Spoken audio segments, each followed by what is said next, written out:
See, while waiting in line at a downtown coffee shop, a stranger tapped my shoulder and mentioned, I looked exactly like her sister. I smiled politely until she whispered that her sister vanished 25 years ago. My blood froze. I nervously asked for the missing girl's name. The stranger stared directly into my eyes and replied, Maya. That is my name. I am Maya. I am 33 years old and a senior financial auditor. For my entire life, I believed I was the biological daughter of Brenda, a devout church-going woman who demanded perfection and ruled our home with an iron fist.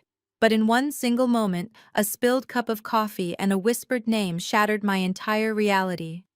Before I continue this story, let me know where you are watching from in the comments below. Hit like and subscribe if you have ever had your entire world turned upside down by a family secret. As a financial auditor, my brain is wired to look for discrepancies. I deal in hard facts, spreadsheets, and verified records. I do not deal well with unpredictable emotional outbursts or dramatic scenes. But when the woman standing in front of me dropped her iced latte, shattering the plastic cup across the tile floor, my analytical mind completely short-circuited. Her name was Chloe. She was shaking violently, her hands covering her mouth as she looked at my face. She pulled a crumpled, faded photograph from her wallet and shoved it into my trembling hands. It was a picture of a little girl with a bright yellow ribbon in her hair. The resemblance was not just close. It was a perfect mirror image of my own childhood photos. Chloe choked back a loud sob and said, You have the exact same birthmark on your left collarbone. I instinctively reached up and touched the small crescent-shaped mark on my skin. Panic clawed at my throat. I told her she was mistaken. I told her my mother was Brenda, and we had lived in the same neighborhood my entire life. But Chloe shook her head and stepped closer. She said, Our family hired a nanny 25 years ago. The nanny took my baby sister to the park one sunny afternoon, and they never came back. The nanny's name was Brenda. I could not breathe. The walls of the coffee shop felt like they were rapidly closing in on me. I dropped the photograph onto the counter, turned around, and ran out the door. I ignored Chloe frantically calling out my name behind me. I practically threw myself into my car, locking the doors tightly, as if I could somehow lock out the terrifying truth. My hands trembled so violently, I could barely put the key in the ignition. Everything I knew about my life suddenly felt like a massive, calculated lie. Every single time Brenda had refused to show me my original birth certificate, claiming it was ruined in a basement flood. Every time she had coldly deflected my questions about who my father was. Every time she had treated me more like a lucrative financial asset than a loving daughter. Always demanding a large portion of my paycheck to fund my older brother's endless failed business ventures. It all suddenly made a terrifying kind of sense. My brain raced through decades of memories, highlighting every inconsistency, every lie, and every moment of emotional abuse. The puzzle pieces were falling into place. I slammed my foot on the gas pedal. I did not care about the speed limit or the blaring horns around me. I drove straight toward the affluent suburban neighborhood where Brenda lived. The house I grew up in was a beautiful brick colonial maintained by my hard work and the constant loans I provided just to keep the family afloat. As I pulled into the wide circular driveway, I saw 3 luxury cars parked out front. Brenda was hosting her weekly afternoon tea party for the prominent wealthy women of our church. Normally, I would never dare interrupt her precious social gatherings. Brenda hated anything that made her look less than perfect in front of her elite congregation. She cared about her public image more than she cared about anything else in the world. But today, the strict rules of polite society did not matter to me at all. I was no longer the obedient daughter trying to earn her conditional love. I threw my car into park, leaving the engine running loudly in the driveway. I marched up the long brick walkway, my heart hammering against my ribs. I did not even bother knocking on the pristine white door. I grabbed the heavy brass handle, twisted it hard, and pushed the massive front door open with loud force. The heavy wooden door crashed against the wall, echoing through the immaculate foyer. The soft chatter died instantly.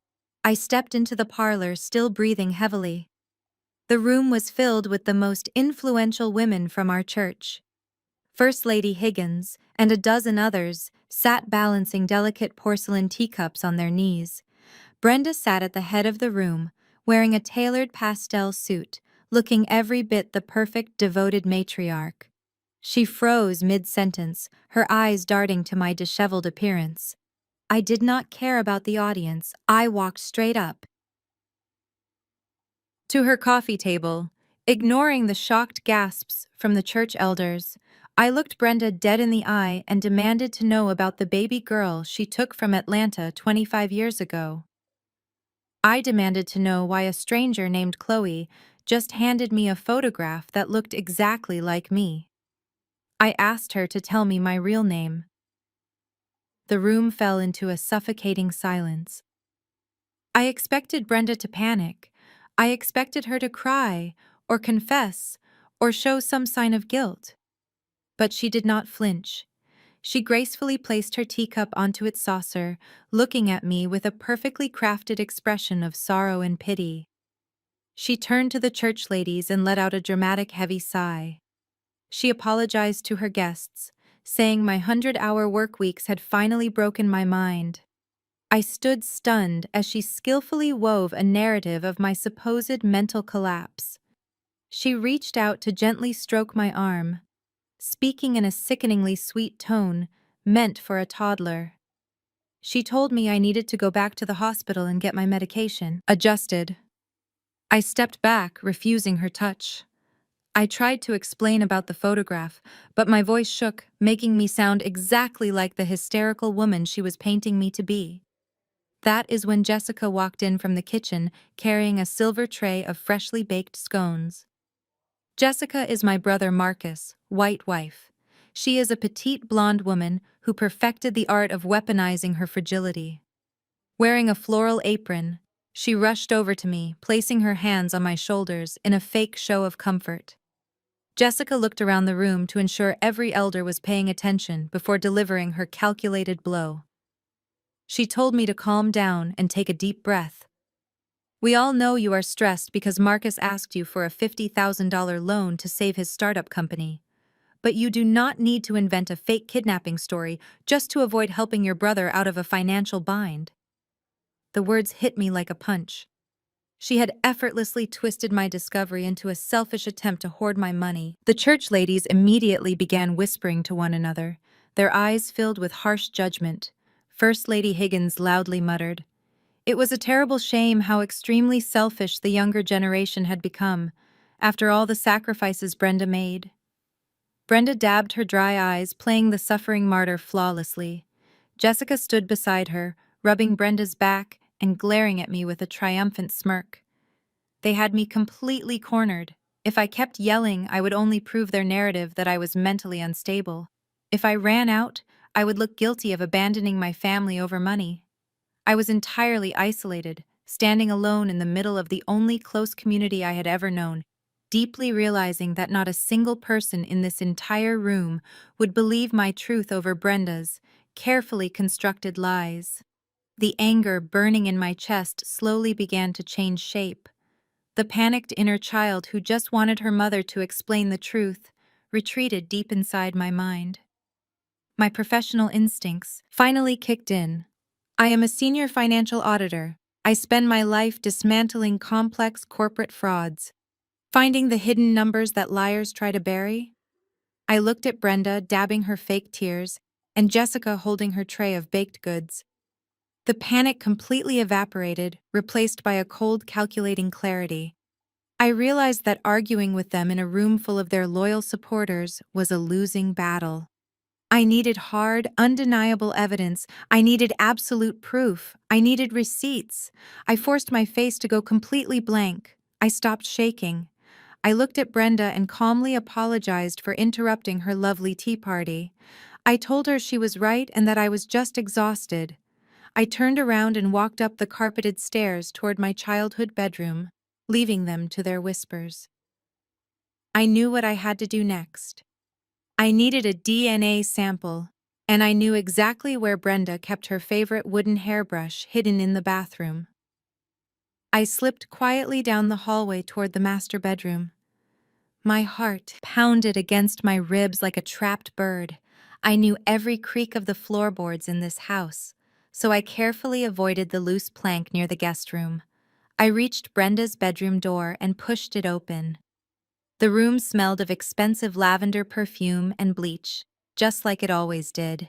I moved quickly to the adjoining master bathroom. Stepping onto the plush white rug, I opened the second drawer of the oak vanity, where I knew she kept her expensive wooden hairbrush. My hands were shaking as I pulled the brush out under the harsh bathroom lights. I expected to find a tangle of her dark coarse hair threaded through the bristles. I just needed one good strand with the root intact to take to a private lab. But as I turned the brush over in my hands, my stomach completely dropped. The brush was absolutely spotless. It had been scrubbed clean, not a single strand of hair or speck of dust remained. I frantically pulled open the other drawers, checking her combs, her hot tools, and even the bathroom trash. Can. Everything was meticulously emptied and wiped down with bleach. She knew I was coming. She had sterilized her own bathroom before the tea party even started. Brenda was always 10 steps ahead, and she was sending me a silent, terrifying message that I would not win this game. I carefully placed the wooden brush exactly where I found it and backed out of the room. I sneaked down the back staircase, slipping out the side door without anyone in the parlor noticing. I drove back to my own apartment in a daze. I spent the entire night pacing my living room floor, staring at the photograph Chloe had given me. The little girl with the yellow ribbon stared back at me. I could not sleep a single wink. My mind raced with questions about who my real family was and what Brenda had done 25 years ago. When the sun finally rose, I decided I needed to stick to my normal routine to keep from completely losing my mind. I put on my workout clothes and walked down the street to my regular coffee shop. I needed caffeine to function, and I needed a moment of normalcy. I stood in line and ordered my usual black coffee, handing my debit card to the young cashier. He swiped the card through the machine and frowned. The machine let out a loud, sharp beep. The cashier looked up and apologized, saying the card was declined. I felt a flush of embarrassment and quickly pulled out my backup credit card. I handed it to him, confident. This was just a minor bank glitch. He swiped the second card. The machine beeped again. Declined. He handed the card back with a sympathetic look, telling me I should probably call my bank. I stepped out of the line, my face burning as the people behind me let out impatient sighs. I walked out to my car, clutching my empty hands. I sat in the driver's seat and pulled out my phone, logging directly into my secure banking portal. The screen loaded and a massive red banner flashed across the top of my dashboard. It read, "Account frozen, due to suspected fraud. Please contact branch manager." I refreshed the page, thinking it must be an error, but the red banner remained. My checking account, my savings account, and even my emergency credit lines were completely locked out. My available balance across all accounts showed a terrifying 0. I clicked on the Details tab, trying to find the source of the hold. There was a note attached to the freeze indicating the account was flagged by an authorized family member for my own protection. Brenda, she had used her status as an authorized signer on my oldest college checking account to trigger a global freeze on my entire financial portfolio. She was cutting off my resources to force me into submission. Panic threatened to rise in my chest again. But then something else took over. I closed my eyes and took a deep, steadying breath. When I opened them, the scared daughter was gone. I am a senior financial auditor. I track missing millions for massive corporations. I expose offshore accounts and dismantle complex financial crimes for a living. Brenda thought freezing my money would make me helpless. She thought treating me like a naive child would force me to run back to her begging for forgiveness. But she made a fatal miscalculation. She had just brought a financial war to an expert. I did not cry. I did not scream. I set my phone down and started the car. I drove straight to the main branch of my bank downtown. The morning traffic was heavy, but my mind was entirely focused on the upcoming confrontation. I parked my car in the visitor lot and walked through the heavy glass doors of the bank. The cool air conditioning hit my face as I approached the front desk. I calmly presented my identification and asked to speak directly with the branch manager. A few minutes later, I was escorted into a private glass-walled office. Mr. Henderson, a middle-aged man I had dealt with for several years, sat behind a large mahogany desk. I sat down in the leather chair opposite him and asked him to explain exactly why my entire financial portfolio was currently frozen. Mr. Henderson looked incredibly uncomfortable. He adjusted his glasses and nervously clicked his mouse, pulling up my personal financial file on his computer monitor. He cleared his throat and told me that earlier this morning a family member who is an authorized signer on my oldest college checking account flagged the entire profile. He said they submitted a formal notice claiming I was mentally unstable and a severe danger to my own finances. My mother had intentionally abused a banking loophole designed to protect the elderly and vulnerable from financial exploitation. I opened my mouth to explain that I was perfectly fine and that this was a highly malicious tactic designed to control me. But before I could speak a single word, the heavy glass door of the office swung open. Marcus and Jessica walked right in. Their arrival was entirely too perfect. They had obviously been waiting in the bank parking lot for me to show up. Marcus wore a perfectly pressed navy suit looking exactly like the responsible, concerned older brother. Jessica rushed forward immediately. Her eyes were already brimming with fresh, dramatic tears. She placed a trembling, delicate hand on Mr. Henderson's desk and began her calculated performance. She introduced herself as my loving sister-in-law and told the bank manager how deeply heartbroken our entire family was today. Jessica unleashed a massive flood of tears, weeping openly about how hard they were trying to save me from myself. She told Mr. Henderson that I had suffered a severe psychotic break the day before, during a family gathering. She claimed I was running around the neighborhood telling people I was kidnapped as a baby and that my devoted mother was secretly a master criminal. She choked back a loud theatrical sob and said they just wanted to make absolutely sure I did not drain my entire life savings in a state of sheer dangerous delusion. It was an absolute masterclass in emotional manipulation. Jessica weaponized her tears perfectly, using her perceived fragility to completely control the narrative in the room. I watched Mr. Henderson's posture shift immediately. The professional courtesy he had shown me just moments ago completely vanished into thin air. He leaned forward, offering Jessica a box of tissues from his desk with a soft, comforting smile. He looked at her with deep sympathy, and then looked at me with a mixture of profound pity and cautious fear. He told Jessica that the bank took severe mental health crises very seriously and assured her the financial freeze would remain strictly in place until a licensed medical professional officially cleared me. Marcus stood right behind his weeping wife, placing a gentle, comforting hand on her shoulder. He looked down at me with an incredibly smug, satisfied smirk playing on his lips. They had set the absolute perfect trap. They knew my personality better than anyone. They knew I was fiercely independent and that my money was the one thing I controlled completely without their interference. They fully expected me to lose my temper right then and there. They desperately wanted me to stand up and shout. They wanted me to point my finger directly in Jessica's face and loudly call her a liar. They were waiting for me to raise my voice so they could point at me and show the bank manager the angry, unhinged black woman they claimed I was. If I reacted with even a tiny fraction of the raging anger burning inside my chest, I would give them exactly the visual proof they needed to justify the account freeze forever. I realized in that exact moment that absolute silence was my most powerful weapon. I refused to play the demeaning role they had carefully written for me. I did not raise my voice at all. I did not defend myself to a man who had already firmly made up his mind. I simply stood up, smoothed my jacket, and calmly walked right out of the quiet room, leaving them both staring completely confused behind me. I walked out of the bank, leaving them both staring completely confused behind me. I did not look back.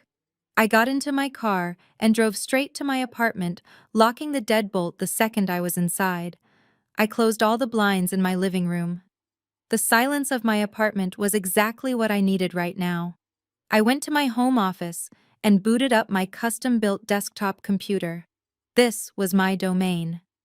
As a senior financial auditor, I had access to enterprise-level forensic software that the average person did not even know existed. I connected to a secure encrypted virtual private network and bypassed the standard consumer credit bureaus. Experian and Equifax only show what the retail banks want you to see. I needed the raw historical data hidden beneath the surface. I opened my specialized forensic tracing application and typed my social security number into the search field. I set the search parameters to include every single financial transaction linked to my identity since the exact day I was born. The loading bar crawled slowly across the screen, while the cooling fans in my computer whirred loudly. I sat back in my leather chair and watched the lines of code and financial data populate the black screen. Hundreds of records appeared. My student loans, my car payments, my old college checking account, and my current mortgage all scrolled past. I filtered out all the known accounts to isolate any anomalies. The screen went blank for a fraction of a second before a single encrypted file appeared. It was a ghost file, a highly secure trust fund established exactly 25 years ago in Atlanta, Georgia.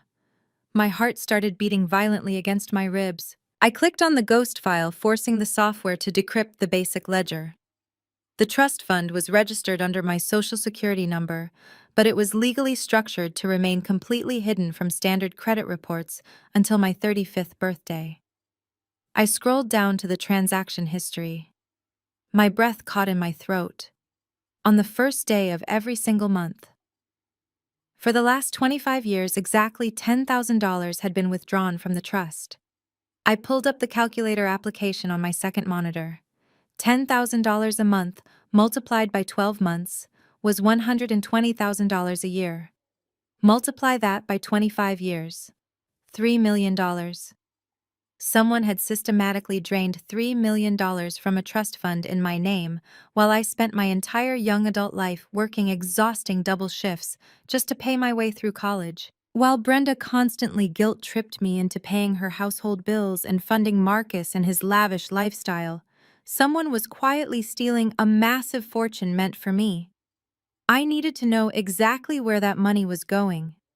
I ran a deep trace on the destination routing number attached to the monthly withdrawals. The software tracked the money as it bounced through a complicated web of shell corporations. It was a highly sophisticated laundering technique designed to confuse standard tax audits. But I was not a standard auditor. I tracked the digital footprints through a dummy corporation in Delaware, and then across the border to an offshore banking institution located in the Cayman Islands.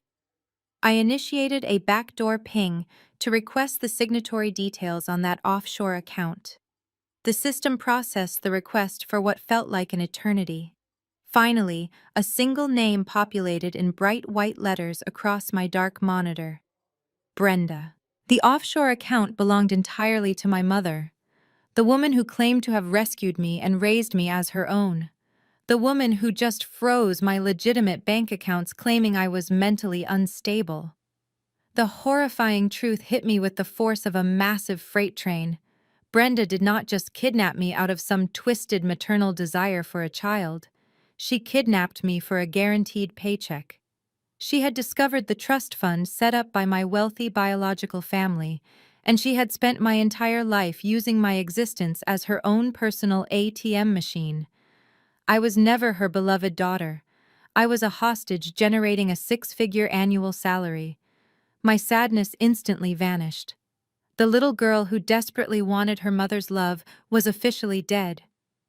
In her place sat a highly trained financial auditor who had just uncovered a massive multi-million-dollar wire fraud conspiracy. I reached for my phone and opened my encrypted messaging application. I needed to reconnect with the stranger from the coffee shop immediately. Chloe was the only person who held physical puzzle pieces to match my digital evidence. I typed out a secret message asking to meet at a secure location away from prying eyes. I sent an encrypted message to the number Chloe scribbled on a receipt yesterday. I told her to meet me at a small library outside of town. It had private study rooms where no one would overhear our conversation. I packed my laptop and drove there, making sure I was not followed. I secured a private room, locking the heavy door behind me. When there was a soft knock on the door, I opened it to find Chloe standing there. She looked exhausted, her eyes swollen from crying, but she held a thick manila folder tightly against her chest. I invited her in, and we sat opposite each other at a small oak table. The silence between us was heavy. Yesterday, I ran away because the truth was too painful to process. Today, I was a woman on a mission seeking the final pieces of a horrific puzzle. I calmly opened my laptop and turned the glowing screen toward her, showing her the offshore account details and the monthly $10,000 withdrawals. I explained how my bank accounts were frozen this morning by the woman I thought was my mother. Chloe looked at the screen and let out a gasp, covering her mouth with her trembling hand. She told me our biological parents were wealthy real estate developers living in Atlanta. When I was born, they set up a massive trust fund in my given name. She opened the thick manila folder and slid it across the wooden table toward me. It was an official police file from the Atlanta Police Department dated exactly 25 years ago. The paper was yellowed and smelled like stale dust. Inside was a missing persons report. The name printed on the file was Maya Caldwell. I traced my fingers over the typed letters, feeling a strange sense of cold detachment. Chloe pulled out a photograph from the folder and placed it gently in front of me. It was a picture of me as a toddler wearing a bright yellow sundress sitting on the lap of a young woman. The young woman had a wide smile, but her dark eyes were cold and calculating. I felt the air leave my lungs in a sudden violent rush.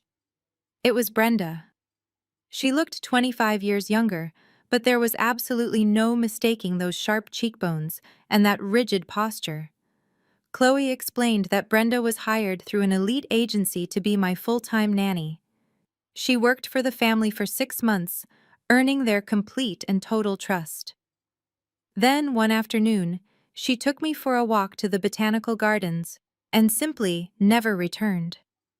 The police searched for months, but Brenda had meticulously erased her entire identity before taking me. She moved across the country, forged new documents, and assumed a brand new life. I stared at the photograph of the woman who forced me to call her mother. The final pieces of the puzzle slammed into place with absolute sickening clarity. Brenda never loved me. She never even wanted to be a mother. I was nothing more than a stolen asset. I was a lucrative financial investment she had successfully harvested for 25 long years. She knew that even though she stole me, she could still secretly siphon off the trust fund my grieving parents had established by slowly laundering the money through shell companies using my stolen social security number. The realization washed over me like freezing ice water. Every punishment I endured as a child, every time she withheld affection, every time she demanded I pay her bills, it was all part of a calculated business transaction. I was living, breathing ransom money. I looked up from the photograph and met Chloe's eyes. She reached across the table and grabbed my hand, holding it tightly. She told me our father died of a massive heart attack 10 years ago, never giving up the search for me. She said our mother was still alive, but her health was failing from decades of endless grief. They spent millions hiring private investigators, but Brenda had buried us way too deep. Until yesterday, when Chloe was visiting town for a corporate conference and happened to walk into that downtown coffee shop to get a latte. Fate had finally caught up with Brenda. I gently pulled my hand back from Chloe and slowly closed the manila folder. I did not shed a single tear. Crying was for victims, and I was no longer a victim. I was the architect of Brenda's impending legal destruction. I told Chloe to pack up her files and get her car ready. We had a lot of hard work to do, and I needed to prepare the absolute perfect trap for the criminals who stole my entire life. I walked out of the library with a clear mind and a cold determination.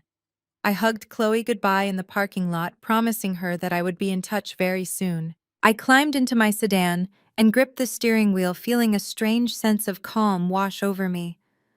For the first time in 33 years, I finally knew exactly who I was. I put the car in drive and pulled out onto the main road, heading back toward my apartment to begin drafting my master plan. The afternoon sun was beginning to dip below the tree line, casting long shadows across the asphalt. I was mentally calculating the exact federal statutes for wire fraud when I noticed a police cruiser pull up closely behind me. I checked my speedometer, confirming I was driving exactly the legal limit. I kept my eyes forward, but a few seconds later, the cruiser's lights flared to life.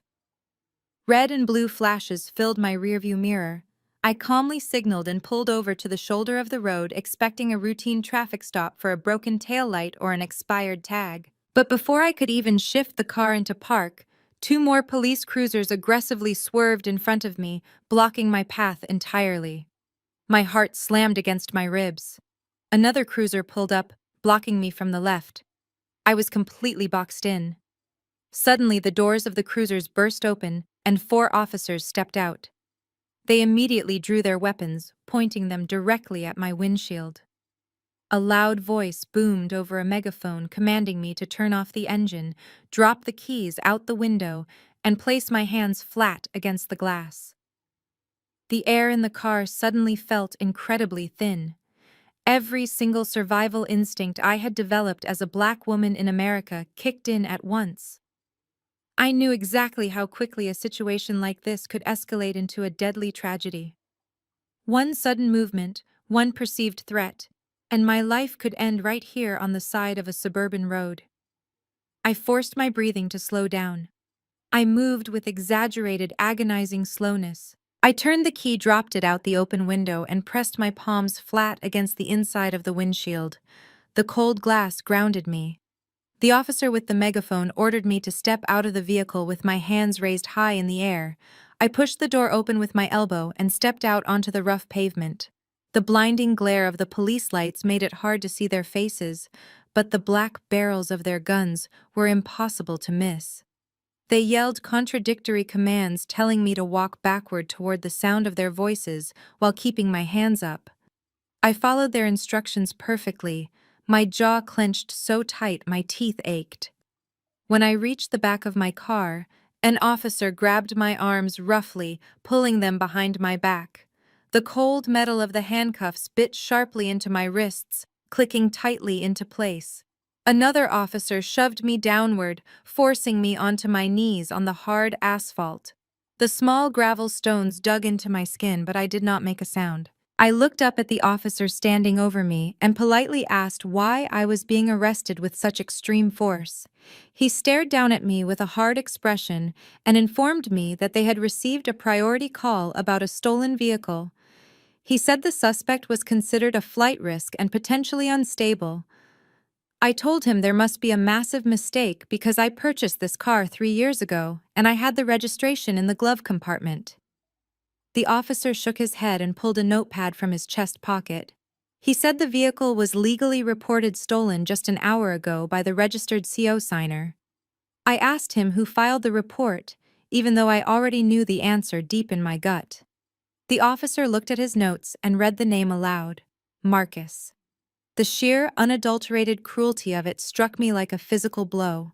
Marcus had used the financial freeze Brenda initiated to exploit a technicality on my car loan, claiming ownership and reporting it stolen. But this was not just a legal maneuver to take my car. Marcus is a Black man.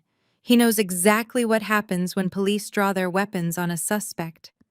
He knows the sheer terror of staring down the barrel of a loaded gun.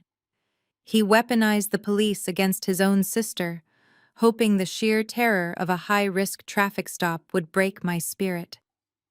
He wanted me crying on the pavement, begging for my family to save me. As I kneeled there on the side of the road with red and blue lights flashing across my face, the last tiny shred of familial obligation I held on to burned away into ash. They did not just want to steal my money, they wanted to destroy my life. The police pulled me up by my arms and shoved me into the back of the cruiser. I did not resist. I leaned my head against the plastic partition and stared out the window. Marcus had just pushed me past the point of no return. The ride to the police station was a blur of flashing lights and suffocating silence. The officers pulled me out of the cruiser and marched me through the brightly lit precinct. They emptied my pockets, took my shoelaces, and locked me inside a small concrete holding cell. The air smelled of stale sweat. I sat down on the hard metal bench and stared at the gray wall. I did not cry. I did not ask for a phone call. I simply waited. My mind was rapidly running through the legal implications of a stolen vehicle charge when the heavy steel door finally clicked open. A young police officer stepped aside to let 4 people enter the cramped room. Brenda walked in first, wearing a perfectly pressed navy suit and a deeply disappointed expression. Marcus followed closely behind her, puffing out his chest to appear larger. Jessica trailed them, wiping away imaginary tears from her pale cheeks.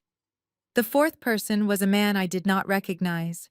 He wore a sleek, expensive gray suit and carried a pristine leather briefcase. He had the polished, arrogant look of a high-priced defense attorney. Brenda looked around the dirty holding cell and let out a dramatic, theatrical sigh. She looked down at me with an expression of pure manufactured pity. She shook her head and told me it broke her heart to see me sitting in a cage like a common criminal. I remained perfectly silent, staring at her with cold, blank eyes. Marcus stepped forward, crossing his arms over his chest. He told me I had really crossed the line this time. He said stealing a car was a felony and police were preparing to transfer me to jail. Jessica chimed in right on cue, letting out a soft, dramatic sob. She pressed her hands to her chest and begged me to please just let them help me. She told me my mental health was rapidly deteriorating, and this entire terrible situation was just a massive cry for help. It was almost impressive how seamlessly they worked together to build their false narrative. They convinced themselves I was entirely at their mercy. The lawyer stepped forward and placed his leather briefcase on the metal table. He popped the latches open and pulled out a thick stack of legal documents. He introduced himself as a senior partner at a local law firm. He looked at me with a condescending smile and explained my loving family retained his services to save me from prison. He pushed the documents across the table toward me along with a silver pen. He told me Marcus agreed to drop the grand theft auto charges. The police would release me immediately and my record would remain clean. I would be free to walk out of the precinct tonight. But there was one specific condition. The lawyer tapped his manicured finger on the top page of the thick document. He explained that my family was deeply concerned about my recent psychotic break and my inability to make rational choices. In order to drop the criminal charges, I simply needed to sign a medical and financial power of attorney. The document would grant Marcus full legal authority over my healthcare decisions and complete unrestricted access to all of my personal financial assets. They were holding my freedom hostage in exchange for the total surrender of my entire life. Marcus leaned over the table, getting dangerously close to my face. He told me this was my only way out. He said if I refused to sign, he would press charges to the fullest extent of the law. He promised I would lose my corporate auditing job, my apartment, and my entire future over a felony conviction. I looked from Marcus to Brenda, and finally down at the stack of papers. I picked up the document and read. I did not skim the pages like a frightened victim. I read them with the sharp, meticulous focus of a senior financial auditor. I ignored their impatient sighs as I turned each page, analyzing every single legal clause. The document was incredibly broad and aggressive. It granted Marcus the immediate right to liquidate my bank accounts, sell my physical property, and most importantly, access any trust funds held in my legal name. It let him commit me to a psychiatric facility without consent. My eyes locked onto a specific clause buried within the 3rd page. The clause explicitly authorized Marcus to execute wire transfers across state lines. It granted him the ability to prematurely dissolve any long-term trusts. My mind immediately raced back to the hidden trust fund in Atlanta. The pieces of their sinister puzzle were snapping together. They did not just want to control me, They needed immediate access to liquid cash. The pieces of their sinister puzzle were snapping together. They did not just want to control me, they needed immediate access to liquid cash. I knew I had to play the exact part they expected from a broken, defeated woman.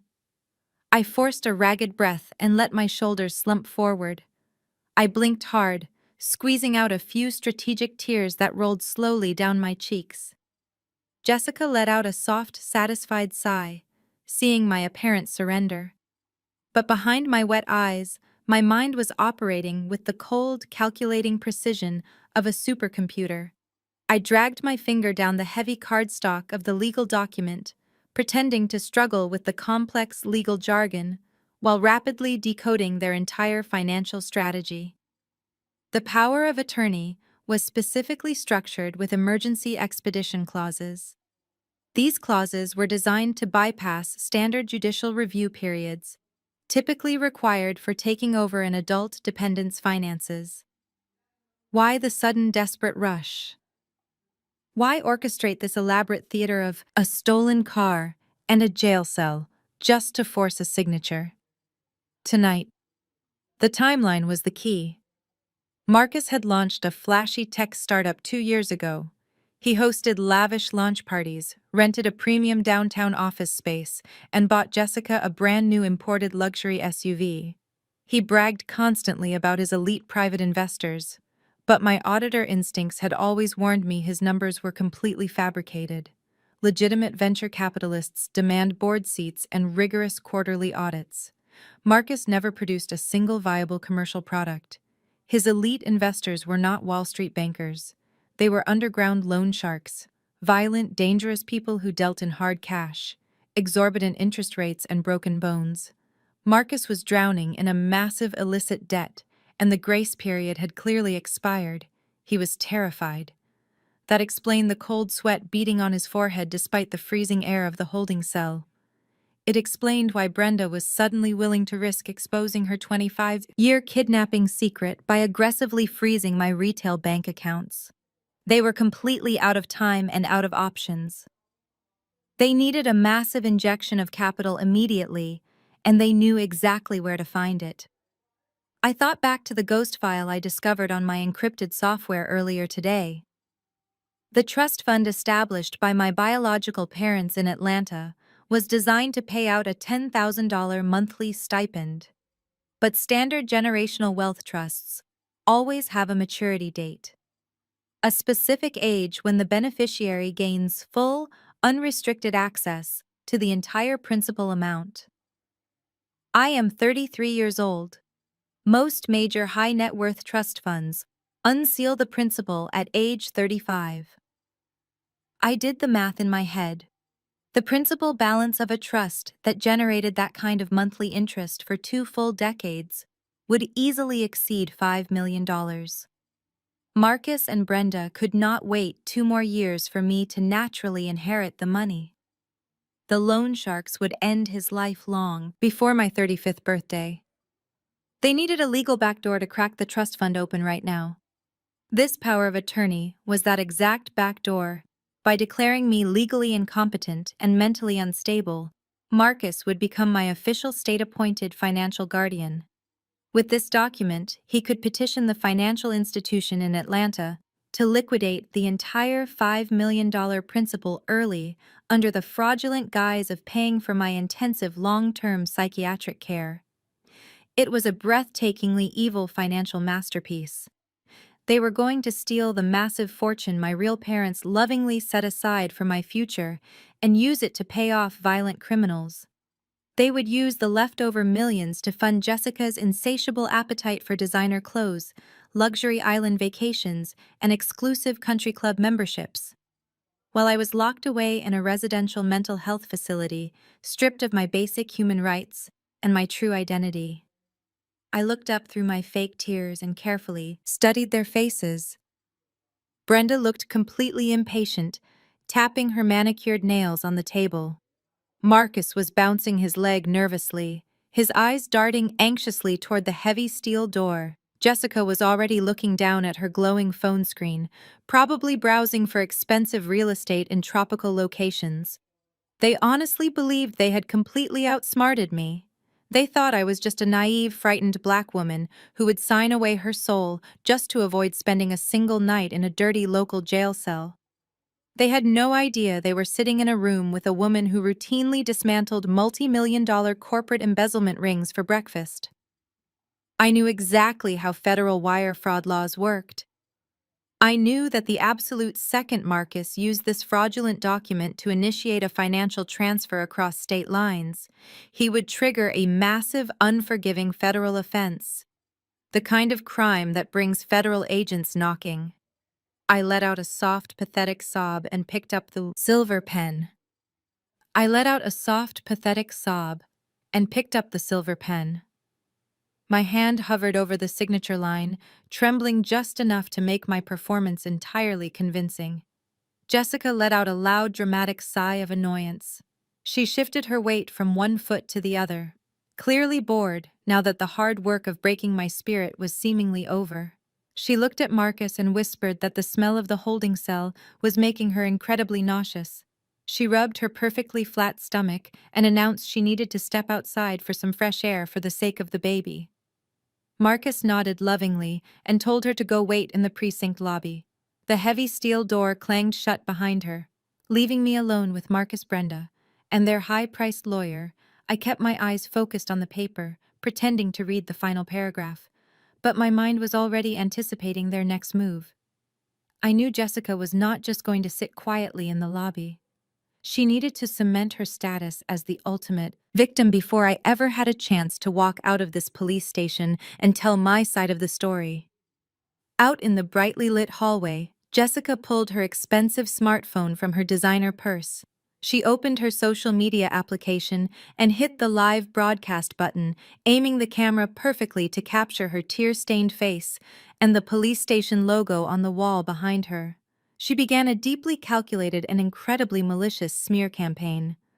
She told her hundreds of followers that her heart was completely shattered tonight. She wept openly, claiming that I had suffered a violent psychotic break earlier in the day. She told the camera that I had physically attacked our aging mother Brenda, pushing her violently against a wall and screaming absolute delusions about being kidnapped. She choked back a fake sob and told her audience that my violent outburst did not stop there. She claimed I had maliciously threatened to completely destroy Marcus and evict her from her home knowing she was currently pregnant with a miracle baby. She pleaded for prayers from the community, saying they were currently at the police station trying to get me the intensive psychiatric help I desperately needed. She tagged the official page of our church and every prominent elder in the congregation. Within minutes, the video began spreading like wildfire across the entire local community network. Back inside the holding cell, the lawyer pushed a small plastic bin across the metal table. It contained my personal belongings that the police had confiscated when I was arrested: my car keys, my wallet, and my phone. The lawyer offered a smug smile and told me I could have my life back as soon as the ink dried on the document. I stared at the silver pen in my hand, taking a deep breath to steady my racing heart. Suddenly, the screen of my phone lit up inside the plastic bin. A notification popped up, then another and another. The phone began vibrating violently against the hard plastic, continuous and unrelenting. I glanced down at the bright screen. I saw a text message from First Lady Higgins telling me I was a complete monster and a disgrace to the entire congregation. Another message popped up from my former youth group leader, telling me to repent for laying my hands on the wonderful woman who raised me. Dozens of hateful messages poured in, calling me ungrateful, psychotic, and dangerous. Someone wrote that I deserved to be locked away in an asylum for threatening a helpless pregnant woman. I realized exactly what Jessica had done. She had launched a massive preemptive strike to completely assassinate my character in the public eye. She wanted to ensure that even if I tried to tell the truth about the missing trust fund or the kidnapping, no one in our entire community would ever believe a single word I said. They would look at me and only see the unstable, violent woman Jessica had carefully invented. I looked at the flood of notifications, feeling a strange sense of absolute freedom. If the entire church community was so eager to believe her outrageous lies without ever asking for my side of the story, then they were never my family or my genuine friends to begin with. Their quick judgment completely severed the last remaining ties I had to my old life. I did not feel sad or rejected. I felt completely unburdened. Jessica thought she was destroying my reputation, but she was actually handing me the greatest gift possible. She was making it incredibly easy for me to burn this entire fake life to the ground and walk away without a single ounce of lingering guilt. I looked back up at Brenda and Marcus.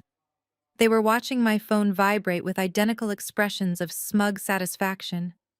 They thought the public shaming would finally break my spirit. I looked right back at them, keeping my expression entirely blank. I tightened my grip on the silver pen and pressed the tip firmly against the signature line.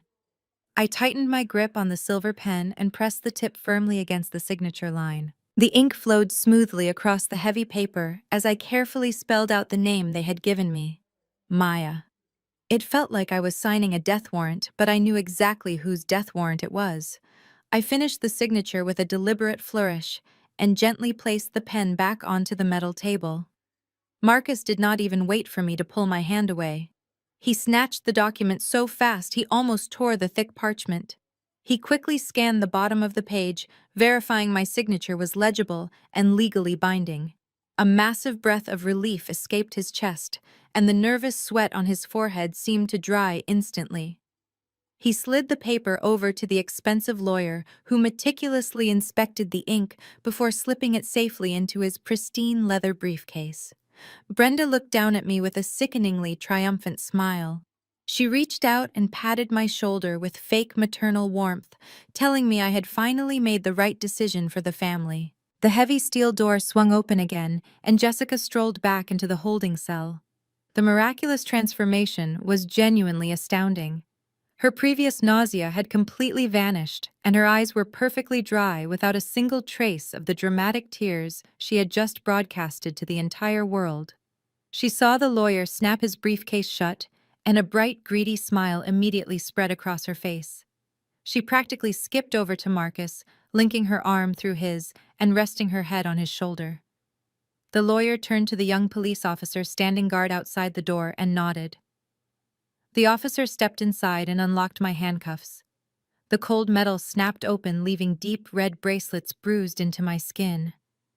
The lawyer informed the officer that the family had reached a private resolution, and all grand theft auto charges were officially being dropped by the complainant. The officer looked confused by the sudden change of heart, but he simply nodded and instructed me to collect my personal belongings from the plastic bin.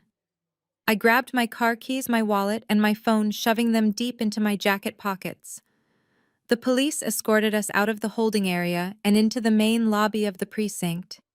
My family walked a few paces ahead of me, chatting happily with the lawyer about their upcoming weekend plans. They did not look back at me once. We reached the double glass doors of the precinct exit. Outside, a torrential downpour had started.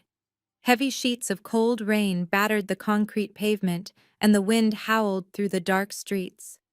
Marcus turned to me as he pushed the heavy glass door open. He looked at the pouring rain and then looked back at my thin jacket. He offered a cruel, mocking smirk and told me my car was still impounded in the police lot, so I would have to figure out my own way home. He suggested I take a long walk in the rain to cool off my unstable mind. Jessica laughed a high-pitched grating sound and told me to be careful in the dark. Brenda simply pulled her designer trench coat tighter around her shoulders and stepped out into the storm under the protection of a large black umbrella held by Marcus. I stood under the small concrete awning of the precinct and watched them walk to their imported luxury SUV.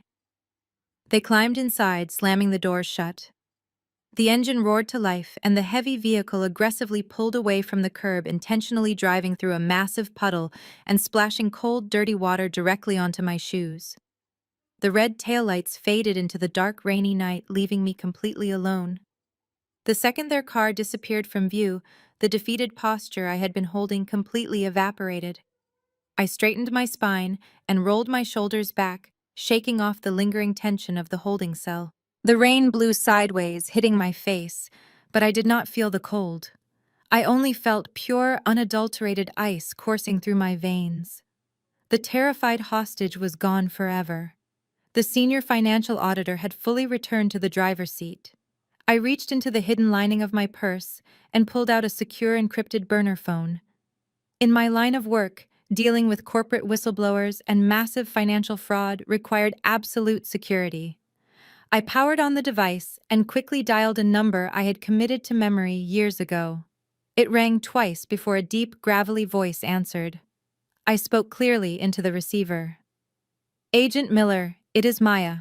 I am cashing in that favor you owe me. I need you to open a priority file right now. I just handed a massive wire fraud syndicate the exact tool they need to steal $5 million across state lines. They think they won, but I'm about to hand you the biggest federal indictment of your career. I ended the call and slipped the burner phone back into the hidden pocket of my purse. The cold rain continued to pour, but I barely noticed it as I walked the 5 blocks back to my apartment. Every step I took felt lighter than the last. I unlocked the deadbolt to my front door and stepped inside, peeling off my soaking wet jacket. I did not bother turning on the main overhead lights. I walked straight into my home office and sat down at my desk. The dual monitors glowed brightly in the dark room, illuminating the keyboard. I went straight to work. I knew Marcus incredibly well. He was arrogant, but also desperate. Desperation makes people sloppy, and Marcus was drowning in debt to dangerous people. He would not wait until Monday morning to test out his brand new legal weapon. He would use that power of attorney tonight to access the Atlanta Trust Fund portal. I opened my encrypted network and bypassed the standard security firewalls. As a senior auditor, I had high-level security clearances that allowed me to monitor financial mainframes in real time. I located the exact digital portal for the trust fund managed by the Atlanta Financial Institution. Instead of locking him out, I decided to lay out a massive digital welcome mat. I began writing a custom script to create a mirrored server. This is a technique we call a honeypot in the cybersecurity world. It acts exactly like the real banking portal, but it is actually a highly sophisticated trap designed to capture every single piece of data entered by the user. I routed the primary login page directly through my newly created honeypot server. I typed furiously line after line of complex code, ensuring the trap was completely invisible to the naked eye. I programmed the server to capture every single keystroke Marcus made.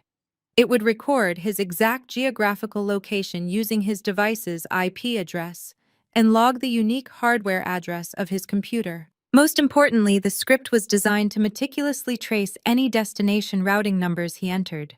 If he tried to move a single penny of that $5 million principal, the honeypot would instantly capture the receiving bank account details. It would document the offshore shell companies and the dummy corporations he planned to use to hide all the stolen money. Once the tracking parameters were perfectly set, I needed to ensure the evidence was immediately actionable for federal prosecution. In cases of massive wire fraud, the chain of custody for digital evidence is absolutely critical. If a defense attorney can prove the data was tampered with, the entire case falls apart. To prevent this, I established a direct, secure pipeline between my honeypot server and the cyber fraud unit at the Federal Bureau of Investigation. I linked the output data stream directly to the secure portal Agent Miller had just authorized for me. Every piece of information Marcus typed would be legally logged, time-stamped, and automatically forwarded to the federal database in real time. He would literally be handing his confession directly to the FBI with every single click of his mouse. I leaned back in my leather chair and took a deep breath.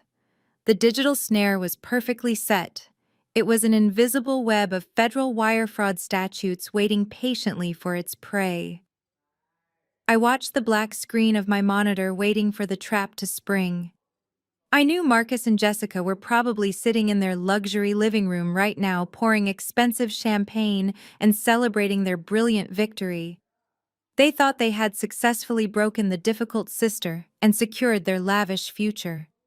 They believed that piece of paper with my forced signature gave them the ultimate key to the kingdom. They had no idea they were actually unlocking the heavy doors of a federal prison. A soft ping echoed through the quiet room. A line of green text scrolled across my dark monitor. Connection established. Another ping sounded, followed by a rapid stream of data illuminating the screen. User login initiated. Marcus had not even waited an hour. He was already online trying to access the primary account dashboard. I watched the screen as his IP address populated, confirming the location was exactly his home address. Then came the uploaded document.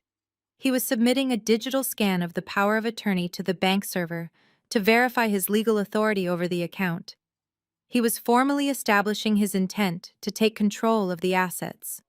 The final piece of the federal puzzle was falling perfectly into place. I reached for my phone to book a red-eye flight. It was finally time to go to Atlanta and meet the people who had been searching for me my entire life. I packed a small bag and my secure laptop. I ordered a ride to the airport and watched the wet streets blur past. The terminal was empty at this early hour, allowing me to move through security unnoticed. I boarded the red-eye flight to Atlanta, taking a window seat near the back. The cabin lights dimmed as we took off. I rested my forehead against the cold plastic window and watched the city lights fade into total blackness below. For the first time in 33 years, I was finally heading toward my true home. The hum of the jet engine was the only sound keeping me company as my mind raced through the incredible events of the last 2 days. I had lost everything I thought I knew, but I was about to gain the truth. When the plane finally touched down on the tarmac, the morning sun was just beginning to rise, casting a golden glow over the city. I grabbed my bag and walked through the bustling airport terminal. I saw Chloe waiting for me near the baggage claim. She was wearing a simple beige trench coat, and her eyes were scanning the crowd frantically. When she finally saw me, she let out a loud gasp and ran toward me, pulling me into a desperate, tight embrace.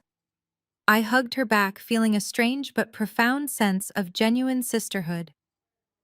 She guided me out to her car, and we drove toward the affluent northern suburbs of Atlanta. We pulled up to a massive set of wrought iron gates that slowly swung open, revealing a breathtaking brick estate surrounded by ancient oak trees.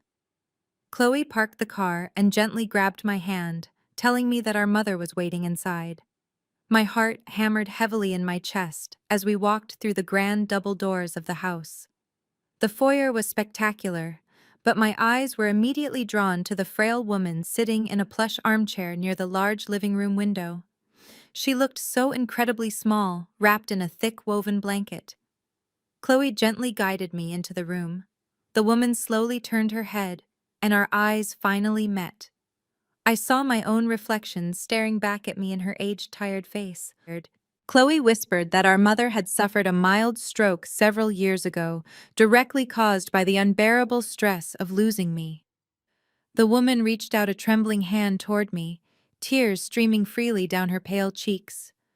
I stepped forward and fell to my knees in front of her chair, letting her frail fingers gently touch the side of my face. She whispered my name over and over again like a sacred prayer. She told me about my father. She explained how he had spent every single waking moment of his life tirelessly searching for me. He hired private investigators, chased thousands of dead-end leads, and never gave up hope. She told me the endless stress and crushing heartbreak eventually destroyed his health. He suffered a massive fatal heart attack 10 years ago, dying with my childhood photograph clutched tightly in his hand. The weight of her words hit me like a physical blow. Brenda did not just steal my childhood, she effectively murdered my father. She robbed a loving husband of his life and left a grieving mother paralyzed by endless sorrow, all so she could fund a comfortable lifestyle for herself and her arrogant son. Chloe helped our mother rest and then asked if I wanted to see my room. I nodded silently and followed her up the grand, sweeping staircase. We walked down a long, carpeted hallway until we reached a white wooden door at the very end. Chloe turned the brass knob and pushed the door open. I stepped over the threshold and stopped breathing. The room was perfectly preserved as it was 25 years ago. Soft yellow wallpaper lined the room, and a small white toddler bed sat perfectly made in the corner. Stuffed animals rested untouched on a wooden rocking chair. A small yellow sundress hung carefully on the closet door. It was a perfectly frozen monument to a stolen life. I walked over to the bed and picked up a small plush bear. I held it tightly against my chest. The crushing sadness that had been building inside me suddenly crystallized. It hardened into an absolutely indestructible armor of pure vengeance. I was no longer just fighting for my own stolen bank accounts. I was fighting for the father who died looking for me. I was fighting for the mother who lost her health to endless grief. I placed the bear onto the bed and slowly turned around toward Chloe. I told her it was time to finalize our ultimate trap. I walked out of the bedroom and headed downstairs with Chloe following closely behind me. We said a temporary goodbye to our mother, promising we would return as soon as the nightmare was completely over. We drove straight to the Atlanta Police Department headquarters. Chloe had already contacted the lead detective who originally worked my kidnapping case 25 years ago. Detective Vance was an older man with silver hair and tired eyes. When we walked into his office, he stood up from his desk and stared at me in complete silence. He looked at the old missing person file sitting open on his desk and then looked back at my face. He shook his head in absolute disbelief, telling us he never thought he would see this cold case solved in his lifetime. I sat down and calmly explained everything that had happened over the last 48 hours. I told him about Brenda and the fake life she built from stolen money. I told him about Marcus and the fraudulent power of attorney they forced me to sign in a dirty holding cell. Detective Vance immediately called in a forensic technician. The technician swabbed the inside of my cheek and rushed the sample to the state crime lab for an expedited rapid DNA match. They needed absolute scientific proof to proceed with federal kidnapping charges against Brenda, and they needed it today. While we waited in the detective's office, I opened my secure laptop and connected to the encrypted server. The honeypot I built last night was running perfectly in the background. My screen was currently displaying a quiet dashboard of green text, indicating no activity. The police station was quiet except for the low hum of the air conditioning unit and the distant ringing of telephones. Detective Vance brought us cups of black coffee.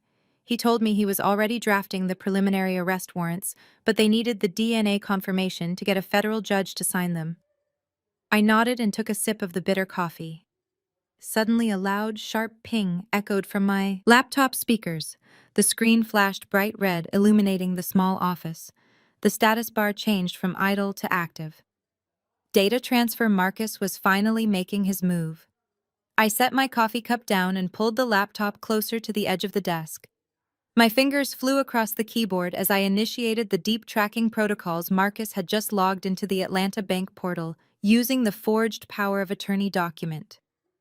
He navigated directly to the Generational Trust Fund dashboard. I watched in real time as his unique IP address requested a complete liquidation of the principal balance. The system displayed the total exact amount, $5,200,000. Marcus did not hesitate for a single second. He entered a destination routing number and clicked the transfer button. The honeypot server captured every single packet of data instantly. I ran a rapid trace on the routing number he provided.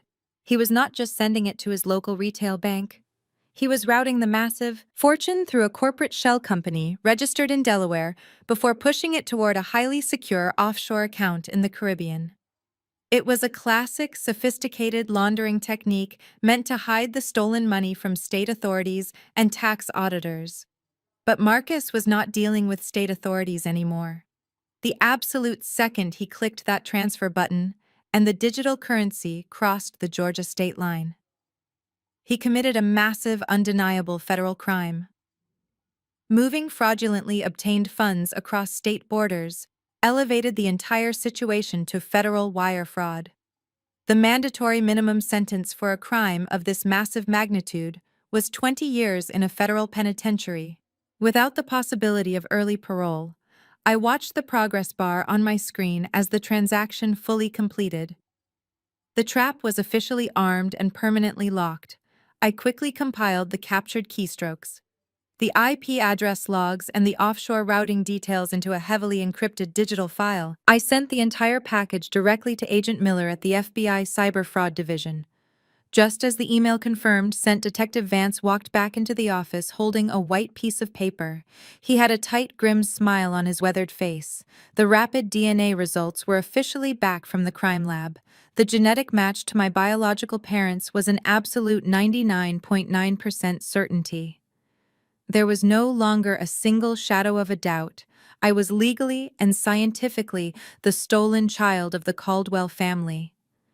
Detective Vance slammed the heavy file shut and told me he had enough hard evidence to put Brenda away for the rest of her natural life. He asked me how I wanted to proceed with the arrests.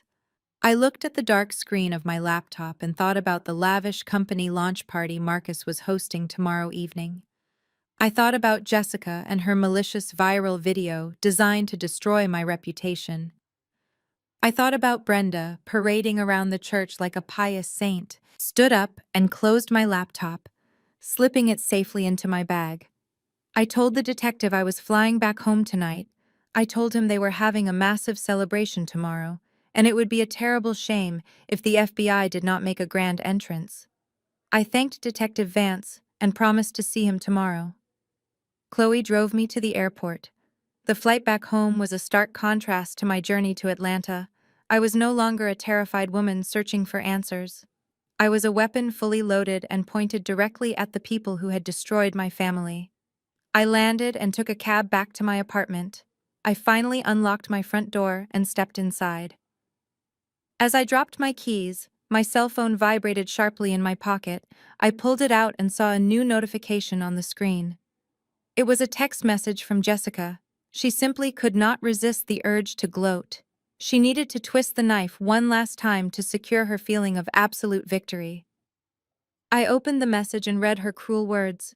She wrote, "We are moving to Hawaii next week. You can keep the old house assuming the bank does not foreclose on it. Get help. Maya." I stared at the glowing screen. I could picture her manicured nails tapping against her expensive smartphone.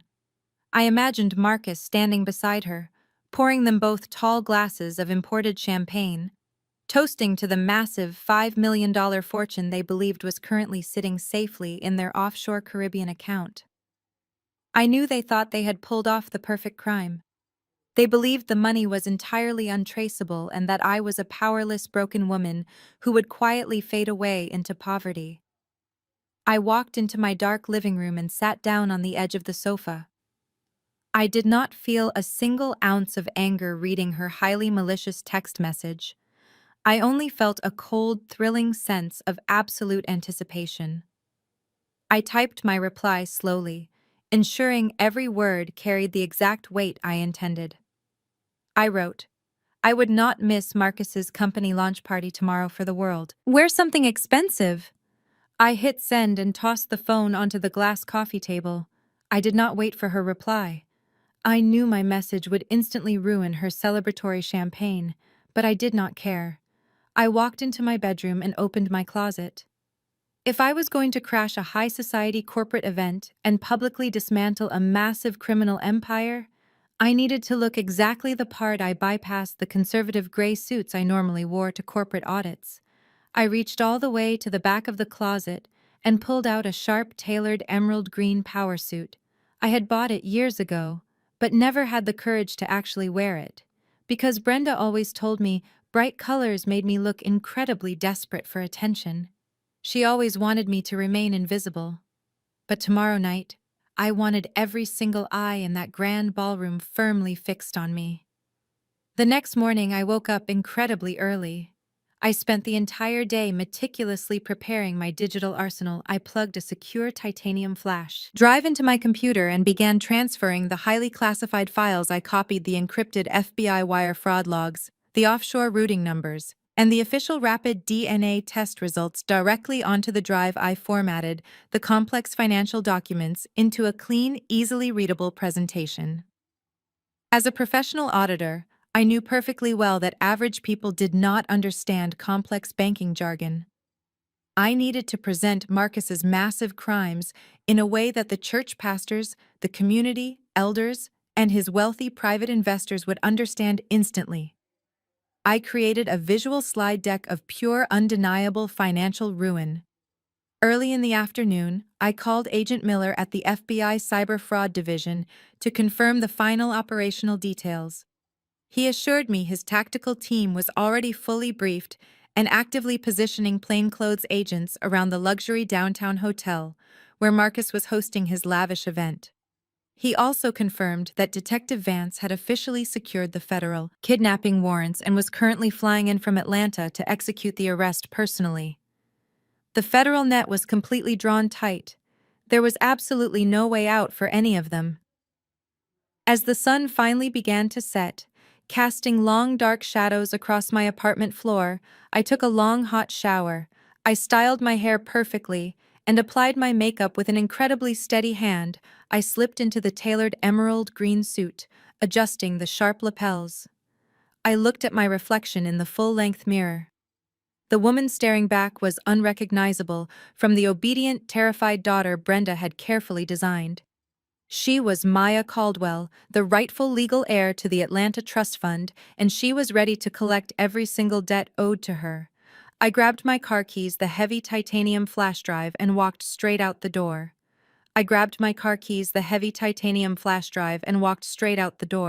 The drive to the downtown luxury hotel took exactly 20 minutes, but it felt like the culminating journey of my entire life. I handed my keys to the valet and stepped onto the long red carpet that had been obnoxiously rolled out just for this specific event. The entrance was flanked by massive floral arrangements of white roses and glowing neon signs proudly displaying the sleek modern logo of Marcus's completely fraudulent tech startup. I walked through the automatic sliding glass doors and entered the grand lobby. The muffled sound of a live jazz band and the continuous clinking of crystal glasses echoed loudly from the main ballroom down the hall. I did not rush my steps. I walked with the slow, calculated, and measured pace of a trained executioner carrying the final undeniable verdict. When I reached the arched entrance of the ballroom, I paused in the shadows near a massive marble pillar to take in the sheer audacity of the scene playing out in front of me. Marcus had spared absolutely no expense for his grand illusion. He had rented the most exclusive and expensive venue in the entire city. Giant crystal chandeliers the size of small cars hung from the vaulted ceilings, casting a warm golden light over the massive crowd. Waiters dressed in pristine white tuxedos circulated smoothly through the room, carrying heavy silver trays loaded with top-shelf imported champagne and expensive caviar hors d'oeuvres. At the very front of the room, a massive high-definition projection screen was set up, waiting for Marcus to deliver his keynote presentation to his investors. The room was packed to its absolute maximum capacity. I immediately spotted our entire church congregation mingling near the open bar. The exact same people who had flooded my phone with vicious, hateful text messages just 24 hours ago were now happily drinking expensive alcohol paid for entirely by my stolen inheritance. First Lady Higgins stood near the center of the room laughing loudly and holding a crystal flute of champagne, her judgment of me completely forgotten in the face of free luxury. And then I saw them. The three architects of my lifelong misery. They were completely basking in the absolute peak of their fake social power and arrogance. Brenda was holding court near an extravagant swan ice sculpture. She was wearing a stunning custom royal blue evening gown, but it was the jewelry that instantly caught my eye. A massive glittering diamond necklace rested heavily on her collarbone, catching the light with every slight movement she made. She had matching diamond drop earrings and a brand new thick tennis bracelet.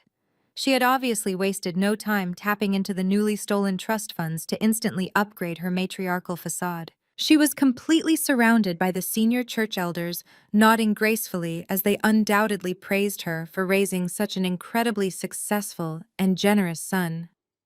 She looked exactly like a queen ruling over her loyal, devoted subjects. A few feet away from her, Jessica was performing her own magnificent theatrical production.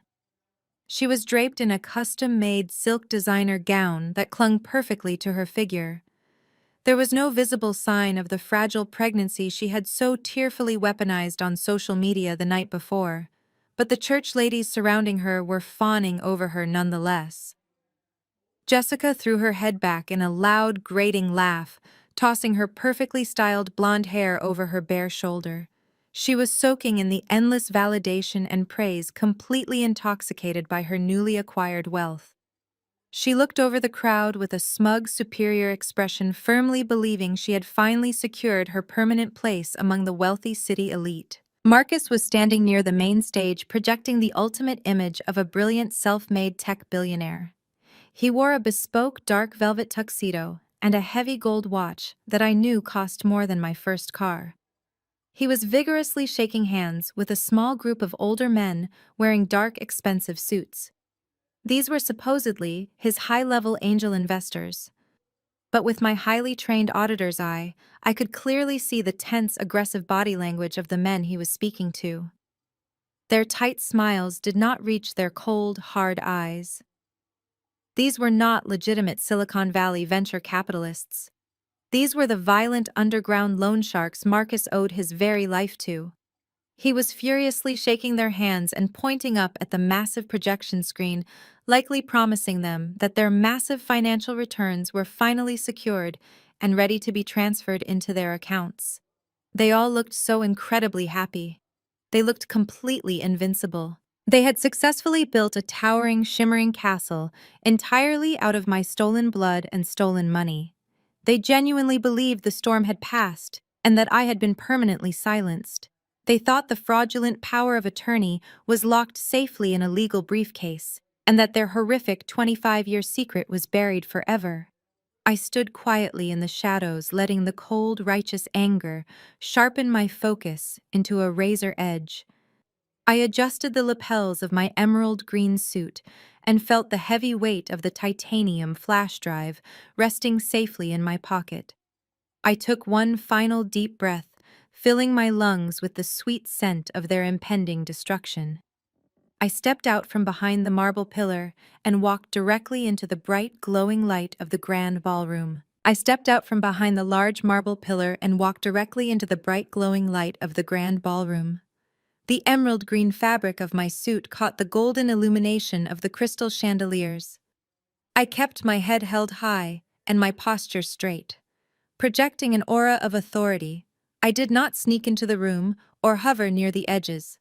I walked straight down the wide center aisle, my heels clicking sharply against the marble floor. It only took a few seconds for the nearest guest to notice my presence. First Lady Higgins was mid-laugh when she caught sight of me. Her mouth fell open and the champagne in her crystal flute sloshed over the rim. She tapped the shoulder of the woman next to her. The whispers started instantly spreading through the massive room like a sudden violent wildfire. Heads turned one by one. The murmur of gossip grew so loud that the leader of the live jazz band noticed the massive shift in the room's energy. He awkwardly lowered his hands, signaling the musicians to stop playing. The music sputtered and died, leaving a suffocating silence in its wake. Brenda was the first of my family to see me. Her posture collapsed instantly. The smug smile vanished from her face, replaced by a look of sheer terror. She gripped the edge of the ice sculpture so hard her knuckles turned white. Jessica noticed the silence and turned around. Her eyes went wide with shock, and she took a step backward, hiding behind one of the church elders. Marcus looked down from the stage, his face flushed red. He had spent millions of stolen dollars to create this illusion, and my mere presence was shattering it. He regained his composure, leaning over the edge of the stage and snapping his fingers at the two security guards stationed near the front. He pointed at me and ordered them to remove the crazy, trespassing woman. He yelled to the crowd, apologizing for the interruption, claiming his sister had escaped her facility. The two security guards stepped forward to intercept me before I could reach the center of the room. I did not stop walking, and I did not flinch. As the two guards reached out to grab my arms, I reached into the inside pocket of my jacket. I pulled out my metal badge in its leather case and held it up in their faces. I spoke in a clear, commanding voice that echoed through the quiet ballroom. I identified myself as a senior federal financial auditor. Acting in coordination with the Federal Bureau of Investigation, I informed the guards that they were currently standing in the middle of an active federal crime scene and that interfering with my movement would result in immediate arrest for obstruction of justice. The two guards looked at the federal seal on my badge, looked at my completely fearless expression, and instantly froze. They slowly lowered their hands and stepped back, clearing my path completely. The entire ballroom gasped in unison. Marcus let out a nervous, shaky laugh, trying desperately to save face. He told the wealthy investors standing near him that I was completely delusional and had probably bought a fake badge online. I completely ignored his pathetic attempts to control the narrative. I walked, with unwavering purpose, past the frozen security guards, past the terrified church elders, and past Brenda, who was now physically trembling. I did not even spare them a single glance. I marched straight toward the elevated audiovisual control booth located near the back corner of the grand room. A young technician wearing a black headset was sitting behind a large mixing board, looking completely overwhelmed by the sudden dramatic turn of events. I approached his desk and simply told him to stand up and step aside. He took one look at my federal badge and immediately scrambled out of his chair, retreating to the far wall. I took his seat and pulled the heavy titanium flash drive from my jacket pocket. I plugged it directly into the master computer terminal. The system recognized the encrypted drive instantly. I quickly bypassed Marcus' original presentation software, closing out his carefully designed slideshow. With one decisive click of my mouse, the giant glowing logo of his fraudulent tech startup vanished completely from the massive high-definition projection screens at the front of the room. The screens went pitch black for a fraction of a second, plunging the front of the ballroom into shadows. The crowd murmured in confusion, shifting uncomfortably in their expensive shoes. I reached forward and grabbed the master microphone, pulling it close to my mouth. My trap was perfectly set, and it was time to show the entire world exactly who these people truly were. I pressed the execute button on the control console. The massive projection screens behind Marcus flashed back to life. Instead of his sleek, modern corporate logo, the screens were filled with glaring red banking ledgers. The rows of financial data were blown up to massive proportions, making the staggering negative balances and fraudulent accounts impossible for anyone in the room to miss or ignore. I lifted the master microphone, and my voice echoed powerfully across the silent ballroom. I introduced myself as Maya Caldwell, a senior federal financial auditor. I told the audience they were gathered here tonight under completely false pretenses.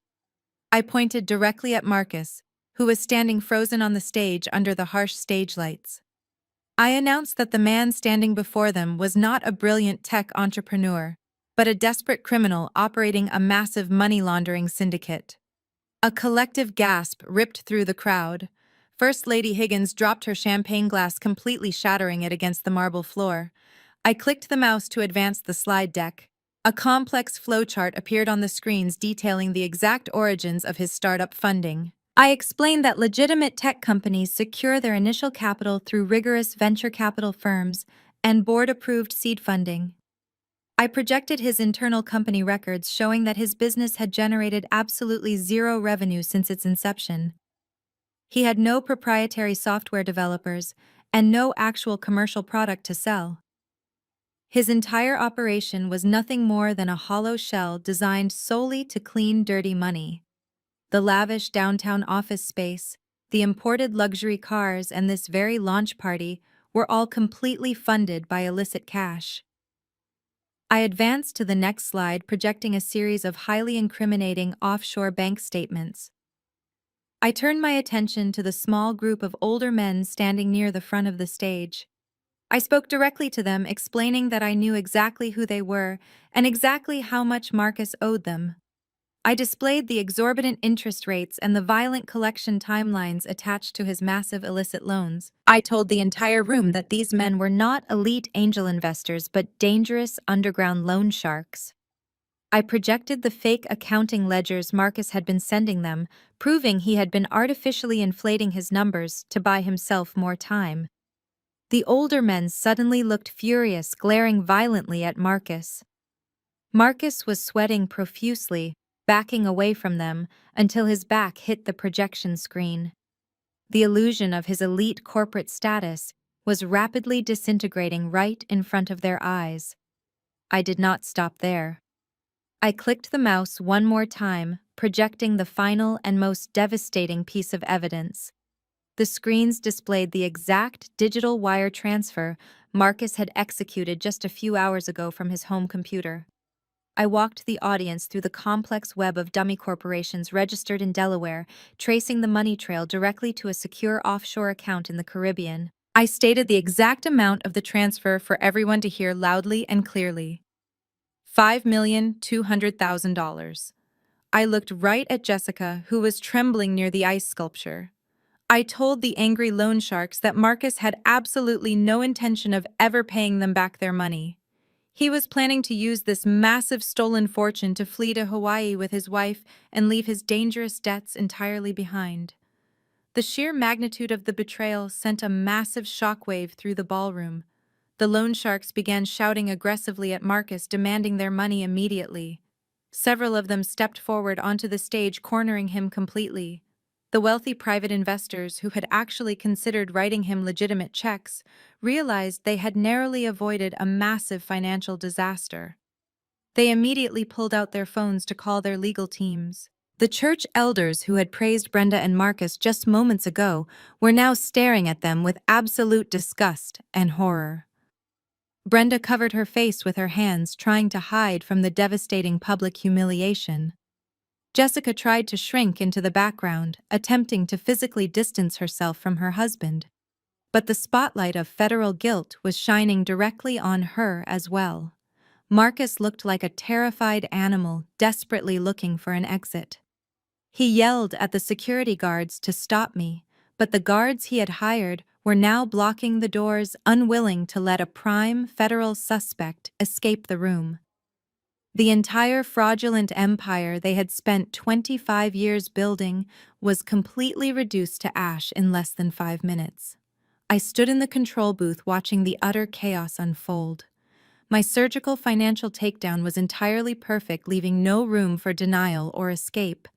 I slowly lowered the microphone and prepared for the final phase of the operation. Down on the floor, Jessica suddenly realized that the lavish billionaire lifestyle she had been fiercely clinging to was evaporating into thin air before her very eyes. Her custom designer gown and sparkling diamond jewelry meant absolutely nothing if her husband was publicly exposed as a massive criminal fraud. Seeing the violent loan sharks closing in on Marcus and the wealthy investors backing away, in absolute disgust, Jessica desperately resorted to the absolute only defensive strategy she had left in her arsenal. She played her ultimate trump card. She dramatically collapsed onto the polished marble floor near the melting swan ice sculpture. She began hyperventilating loudly, clutching her chest and gasping for air as if she was experiencing a severe life-threatening medical emergency. Several church elders who were just moments ago staring at her with pure disgust instinctively rushed forward to help her. Jessica batted their hands away and pointed a trembling manicured finger directly up at me in the audio-visual control booth. She unleashed an ear-piercing scream, demanding that somebody immediately call the police to arrest me. She yelled that I was an insane, aggressive black woman who was violently ruining her innocent husband's life and severely threatening the safety of her unborn child. She wept hysterically, thrashing on the floor and screaming that I had completely lost my mind and needed to be dragged away in heavy handcuffs. It was a terrifyingly calculated display of manufactured fragility. Jessica knew exactly how to weaponize her tears, to instantly paint me as the dangerous, unhinged aggressor, and herself as the helpless, innocent victim.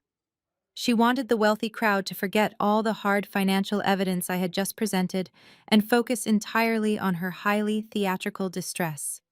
A few of the older guests completely fell for the performance and began frantically dialing emergency numbers on their cell phones, Marcus, seeing his wife's dramatic distraction, tried to use the sudden commotion to slowly edge his way toward the side exit of the stage. He thought the crowd was finally turning against me, and that the local police would arrive any second to throw me back into a dirty holding cell to silence my completely valid accusations forever. Jessica continued her deafening screams, looking up at me with a quick momentary flash of pure vicious triumph hidden perfectly behind her fake tears. She genuinely believed she had successfully regained total control of the narrative, but her triumphant delusion was violently shattered. Just a few short seconds later, the massive oak doors at the main entrance of the grand ballroom did not just open, they burst inward with a deafening crash that echoed heavily over the screaming, panicked crowd. Jessica stopped crying instantly, a smug, arrogant smile beginning to form on her lips as she fully expected to see local beat cops rushing in to aggressively tackle me to the ground. She sat up, adjusting her silk gown, ready to play the deeply relieved victim. But the people pouring through the grand entrance were not local patrol officers responding to a noise complaint.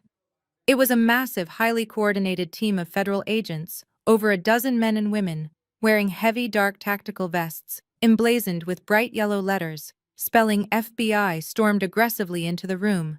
They moved with absolute terrifying precision, fanning out across the massive ballroom and instantly securing every single exit to ensure absolutely no one could leave the premises.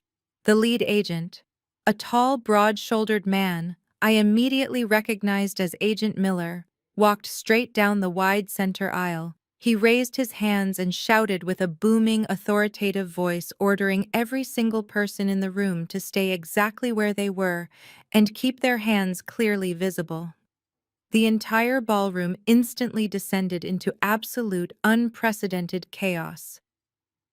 First Lady Higgins let out a terrified shriek and ducked behind a velvet chair, spilling her expensive champagne onto her shoes. The angry loan sharks who had been aggressively cornering Marcus suddenly froze, completely terrified of catching federal attention. They dropped their hands and tried to quietly blend into the panicking crowd. The wealthy private investors threw their hands up in the air, loudly protesting their innocence and declaring they had no official ties to the fraudulent company. Jessica remained sitting on the cold marble floor, her mouth hanging wide open in sheer, unadulterated shock. The fake tears completely dried up as she stared in pure, unblinking horror at the tactical federal agents surrounding the room. Her calculated performance of white fragility was completely useless against a fully executed federal raid. Marcus saw the heavy tactical vests and completely panicked. He abandoned his wife, abandoned his fake company, and made a desperate dash toward the kitchen doors, hoping to escape before armed agents could physically reach the stage. Marcus sprinted toward the swinging wooden doors of the hotel kitchen, his expensive leather shoes slipping frantically on the polished marble floor. He pushed past terrified waiters and shoved a heavy silver tray of champagne glasses out of his way, sending shattering crystal flying in every direction. He genuinely believed he could slip through the service corridors and disappear into the dark city streets. But federal agents do not leave blind spots during a coordinated raid. Just as his hands hit the brass push plates of the kitchen doors, two massive tactical agents stepped directly into his path. Marcus tried to pivot and run the other way, but one of the agents lunged forward, grabbing him by the lapels of his bespoke velvet tuxedo. The agent lifted Marcus entirely off his feet and slammed him violently face first onto a long catering table. The heavy wooden table groaned under the sudden impact. Expensive caviar appetizers and floral centerpieces crashed to the floor around him. Marcus let out a sharp cry of pain as the agent pinned his arms roughly behind his back. The distinct sound of heavy steel handcuffs ratcheting tightly around his wrists echoed sharply across the silent ballroom. The agent yanked him up by his collar, forcing him to stand and face the crowd he had just tried to swindle. I walked down the small carpeted steps from the audiovisual control booth, leaving the dark room behind me. The sea of panicking guests instinctively parted as I moved, forming a wide, clear path for me to walk through. No one dared to speak a single word. They simply stared at me in absolute stunned silence. I walked straight down the center aisle, my emerald green suit cutting a sharp contrast against the dark formal wear of the captive audience. I did not rush. I took my time approaching the front of the room where Marcus was currently being held firmly by two heavily armed federal agents. His velvet tuxedo was wrinkled and stained with spilled food. A small cut on his forehead was bleeding slightly from where he had hit the catering table. He was breathing heavily, his chest heaving with absolute sheer terror. He looked at me with wide, panicked eyes, desperately searching my face for any sign of the sister he used to bully and manipulate. He found absolutely nothing but cold, hard justice. I stopped a few feet away from him and crossed my arms over my chest. I looked him up and down, taking in the pathetic sight of the man who had tried to steal my entire life. I spoke in a clear, calm voice, projecting my words so the entire room could hear every single syllable. I asked him if he honestly thought I would just hand over my entire financial autonomy because he locked me in a dirty holding cell for an hour. I told him he was always incredibly arrogant, but I never realized he was actually stupid enough to fall for the absolute oldest trick in the auditing playbook. He stared at me in sheer confusion, unable to comprehend how his perfect master plan had collapsed so quickly. I explained the trap to him, slowly making sure he understood the absolute permanent destruction of his life. I told him that the fraudulent power of attorney document he forced me to sign was never a surrender. It was the exact rope I intentionally handed him so he could hang himself. I explained how I went home and instantly created a mirrored digital honeypot over the Atlanta Bank portal. I watched his face drain of all remaining color as I told him that my secure server had captured every single keystroke he made. I told him the FBI had his IP address, his exact geographical location, and the routing numbers for his hidden offshore shell companies. I told him he had literally handed his entire criminal confession directly to the federal government, wrapped in a neat digital bow. I took one step closer to him, lowering my voice just slightly, so the intensity of my words hit him like a physical strike. I explained that stealing money from a family member in family court is one thing, but using fraudulent legal documents to electronically transfer over $5 million across state borders is a massive, undeniable federal offense. I told him he had committed federal wire fraud on a spectacular multi-million-dollar scale.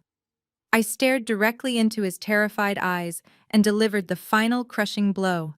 I informed him that the mandatory minimum sentence for a federal financial crime of this specific magnitude is 20 straight years in a maximum security federal penitentiary.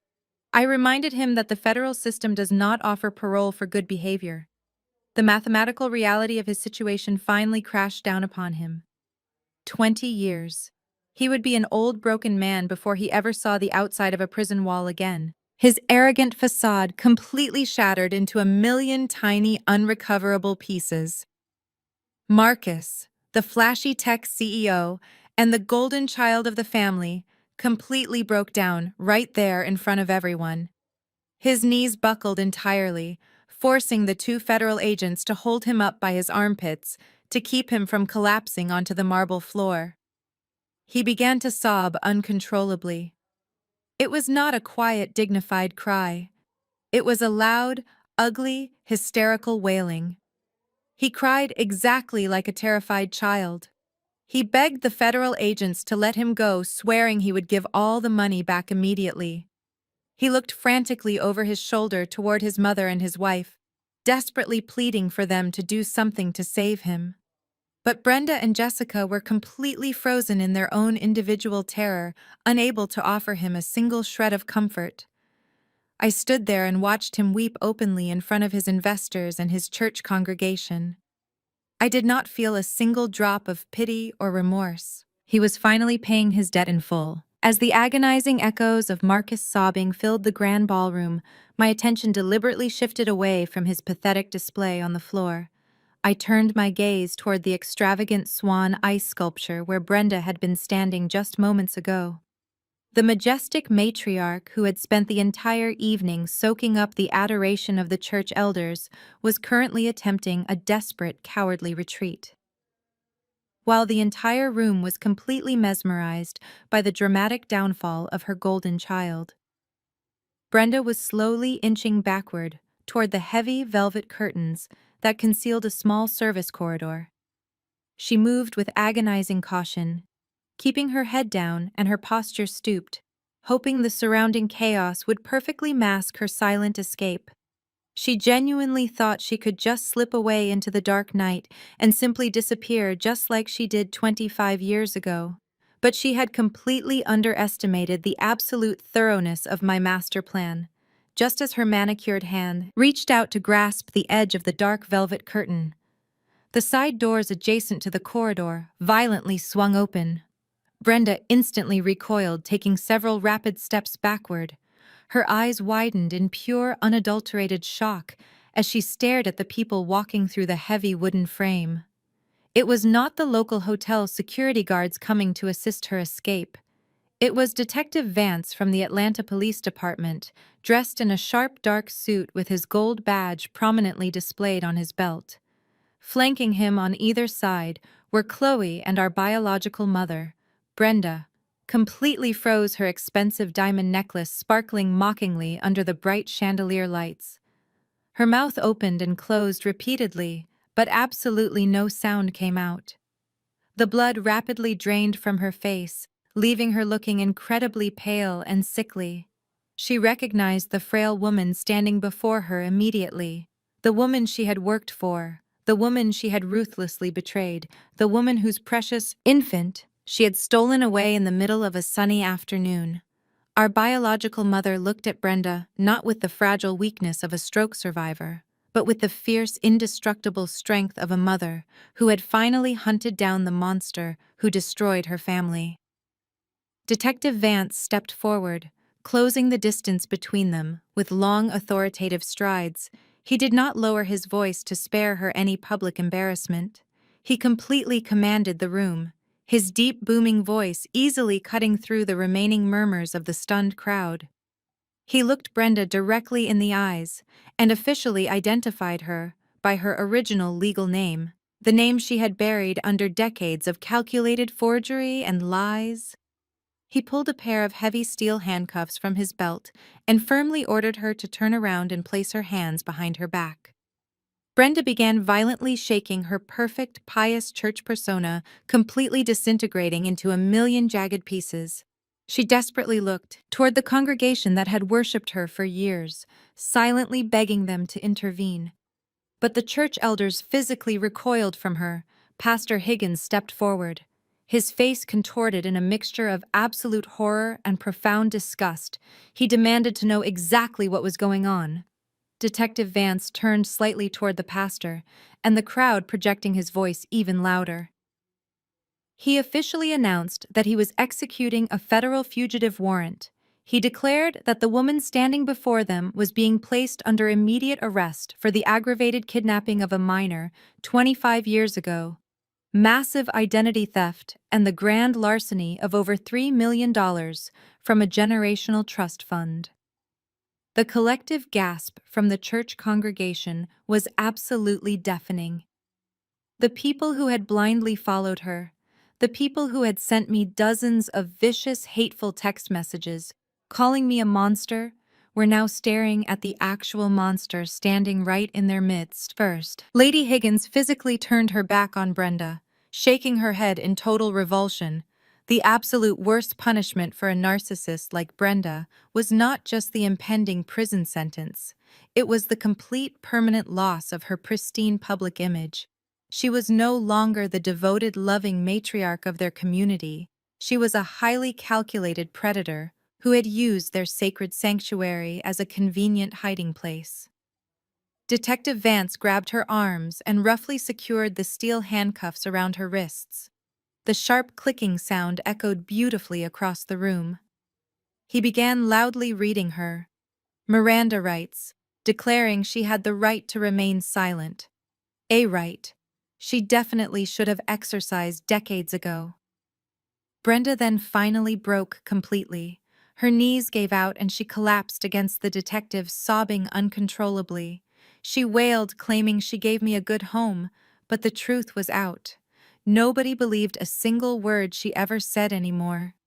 Brenda slid down the detective's side until her knees hit the cold marble floor with a heavy thud. The heavy steel handcuffs forced her arms into an awkward position behind her back, but she did not care about her physical discomfort. She dragged herself forward on her knees, crawling across the polished floor until she was directly in front of me. She looked up, and the meticulously crafted mask of the pious church matriarch was completely gone. Her expensive makeup was heavily smeared across her face, mixed with genuine tears of absolute terror. Her diamond necklace hung crookedly against her chest, a mocking reminder of the wealth she was about to lose. She looked up with wide, desperate eyes and deployed the only weapon she had left in her arsenal: guilt. She tilted her head back and wailed my name, begging me to remember the past. She screamed that she was the one who was there for every milestone of my life. She yelled, "I raised you, I fed you, I gave you a home when nobody else wanted you." She possessed the delusional audacity to stand before the biological mother she violently robbed and claim she did me a favor. She wept violently, insisting that she had sacrificed her own youth to put clothes on my back and food on my table. She begged me to tell the federal agents that this was all just a massive misunderstanding. She pleaded with me to call off the detectives, claiming she made a desperate mistake out of love. I stood perfectly still, looking at the weeping woman trembling at my feet. The grand ballroom held its collective breath, waiting to see if the lifelong conditioning of a toxic parent would finally crack my resolve. I felt the heavy gaze of the church congregation watching me. I felt Chloe step slightly closer to me, offering her silent, unwavering support. Our biological mother stood tall, her face a mask of dignified disgust as she watched the kidnapper beg for unearned mercy. I did not need anyone to hold me up. I did not feel a single ounce of conflict or hesitation. I looked at Brenda, and I did not see a mother. I saw a massive financial liability that I was finally writing off my books forever. I saw a master manipulator who was officially bankrupt. I looked down at her with absolute zero emotion. My voice was calm, cold, and incredibly steady. I told her to stop talking because her lies had officially lost all of their purchasing power. I leaned down slightly, ensuring she heard every single syllable of my final audit. I said, "You did not raise me, Brenda. You raised a hostage. You raised a paycheck. You stole a child from a loving family just so you could tap into a $10,000 a month trust fund. You never loved me. You loved the offshore accounts, the shell companies, and the endless flow of free cash my stolen identity provided. You charged me for every single plate of food and every piece of clothing by systematically draining millions of dollars from my biological parents." Brenda let out a sharp gasp, shaking her head frantically side to side, trying to deny the cold, hard math of her betrayal. But I was not finished. I straightened my posture and looked at her designer gown and her diamond jewelry. I told her that real mothers do not look at their children and see a retirement plan. Real mothers do not freeze their daughters' bank accounts and try to lock them in psychiatric wards just to steal a $5 million principal balance. I told her she was nothing but a calculated, greedy parasite who had finally run out of hosts to bleed dry. Detective Vance stepped forward, grabbing Brenda firmly by the upper arms. He hauled her roughly to her feet, ignoring her loud protests. She tried to drag her feet desperately, trying to stay near me, hoping her tears would somehow miraculously wash away decades of severe federal crimes. She looked back at me, her face twisted in pure agony, screaming my name one last time. I crossed my arms over my chest and delivered my final, completely emotionless goodbye. I said, "Enjoy your retirement in federal lockup, Brenda." Detective Vance spun her around and forcefully marched her down the center aisle of the ballroom. The congregation immediately parted, creating a wide path to avoid brushing against her. First Lady Higgins turned her face away entirely, refusing to make eye contact with the disgraced matriarch. The heavy wooden doors slammed shut behind them, severing my ties to Brenda forever. The heavy wooden doors slamming shut behind Brenda acted like a starting gun for Jessica. With her wealthy future completely evaporating before her very eyes, she realized her pristine life was officially over. She looked at Marcus, who was still weeping on the floor held up by two federal agents. All the fake love and absolute devotion she had publicly paraded around the church vanished in a single heartbeat. She instantly turned on him. She scrambled to her feet, smoothing down the front of her expensive silk designer gown, and rushed directly toward Agent Miller. She threw her hands up in the air and completely changed her narrative. She pointed a trembling finger at her husband and began screaming at the top of her lungs. She yelled that Marcus was a pathological liar and a highly abusive manipulator. She told the federal agents she had absolutely no idea where his money came from. She claimed he kept her entirely in the dark about the tech startup, the loan sharks, and the stolen trust fund. She played the role of the innocent, naive wife, flawlessly crying that she was just a helpless, pregnant woman caught in the middle of a massive criminal conspiracy. Marcus stopped sobbing for a fraction of a second, staring up at his wife in sheer disbelief.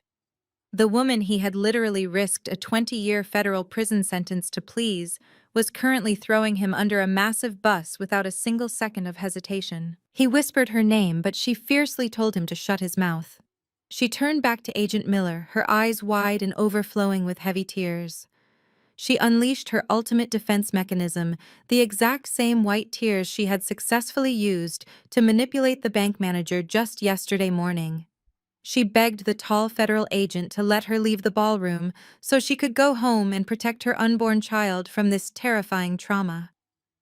She genuinely expected the tough federal agents to soften at the sight of a weeping, wealthy blonde woman in a designer gown. But she severely miscalculated the environment. Agent Miller did not offer her a comforting smile. He did not offer her a tissue or a chair. He stared at her with an expression of absolute stone-cold indifference. He let her finish her frantic, hysterical monologue, and then he calmly reached into the interior pocket of his heavy tactical vest. He pulled out a folded piece of paper and deliberately flattened it out on the nearest catering table right next to the shattered crystal glasses. He instructed Jessica to look very closely at the highlighted section of the document. Jessica sniffled and leaned forward, her eyes scanning the complex financial text. I watched from a few feet away, knowing exactly what that piece of paper was. Agent Miller tapped his thick finger against the bottom right corner of the page. He spoke in a loud, clear voice, explaining that the document was the official registration mandate for the offshore shell company located in the Caribbean. He pointed directly to the signature line. Jessica's highly stylized signature was printed right there in black ink.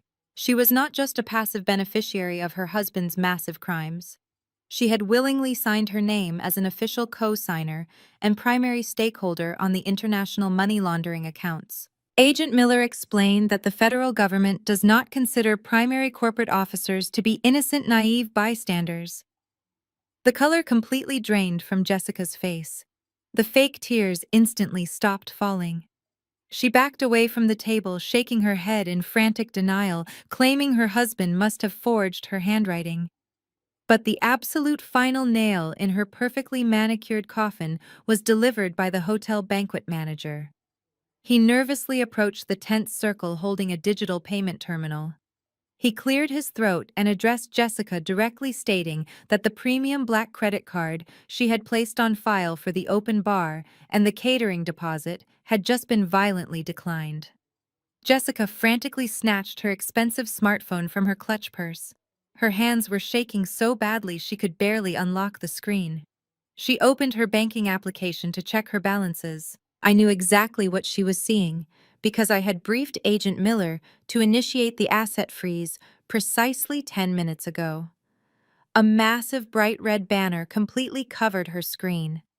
The federal government had officially frozen all marital assets connected to the fraudulent offshore accounts.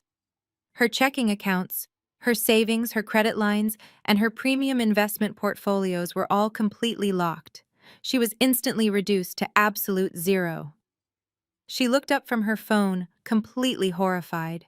She had no money, no wealthy husband, no elite social status, and absolutely no way out. Agent Miller simply nodded to a female federal agent standing nearby. The agent stepped forward, grabbing Jessica's wrists and forcing them behind her back. Jessica finally let out a genuine scream of pure terror as the heavy steel handcuffs clicked tightly around her wrists. She fought and thrashed, but the agent held her firmly. Her white tears had completely failed against the unforgiving reality of federal law. The federal agents marched Jessica out of the grand ballroom right behind her sobbing husband. The flashing red and blue lights of the federal vehicles waiting outside painted the hotel lobby in harsh, chaotic colors. The once glamorous tech launch party was reduced to an active crime scene, and the elite guests scattered into the night desperate to immediately distance themselves from the massive public scandal. I stood in the center of the empty, ruined ballroom, breathing in the absolute silence. The lifelong war was finally over. 6 months later, I found myself sitting on a hard wooden bench inside a sterile, heavily guarded federal courtroom in downtown Atlanta. The air conditioning hummed quietly, masking the tense, anxious energy radiating from the packed gallery behind me. I was not sitting alone in the cold room. Chloe was seated firmly to my right, holding my hand tightly, while our biological mother sat on my left, projecting a quiet, dignified strength. We were dressed impeccably, presenting a united, unbreakable family front. The massive double doors at the front of the courtroom opened, and the bailiff instructed everyone to rise. The presiding federal judge was a stern, uncompromising woman with absolutely zero patience for white-collar financial predators. She took her seat behind the high mahogany bench and looked down at the defendant's table with piercing eyes. Marcus was brought out first, wearing a bright orange prison jumpsuit that swallowed his suddenly frail frame. He had lost a significant amount of weight during his time in the county holding facility. The arrogant tech billionaire facade was entirely gone, replaced by a hollow, terrified shell of a broken man. His public defender offered a weak, pathetic plea for leniency, citing that Marcus had no prior criminal record, but the judge immediately cut him off. She looked directly at the mountain of digital forensic evidence I had meticulously provided and shook her head in sheer disgust. She stated that using a fraudulent legal document to attempt the theft of over $5 million across state lines was a crime of breathtaking, unadulterated greed. The wooden gavel slammed down with a deafening crack. Marcus was officially sentenced to 20 straight years in a maximum security federal penitentiary. He did not cry this time. He just stared blankly at the floor, completely destroyed, as the armed guards hauled him away. Brenda was escorted into the courtroom next, and the transformation was genuinely shocking. Stripped of her expensive skin creams, her weekly salon hair treatments, and her stolen diamond jewelry, she looked every single bit of her actual age. Her hair was completely gray and her posture was permanently hunched. She refused to look in my direction, keeping her eyes glued to the scuffed floor of the defense area. The lead federal prosecutor laid out the entire horrific timeline of my kidnapping, detailing exactly how she had spent 25 years systematically embezzling millions of dollars from a grieving, desperate family. The judge addressed Brenda directly, calling her actions a profound, sickening violation of human trust and basic morality. She stated that stealing an innocent child for pure financial gain was an unforgivable act of pure evil. The gavel struck the block again. Brenda received a devastating 25-year sentence. Given her advanced age, it was effectively a permanent life sentence. She would draw her final breath behind thick concrete walls, completely forgotten by the world she tried to manipulate. Finally, Jessica was led into the room. She had spent the last 6 months desperately trying to sever all legal and personal ties to Marcus.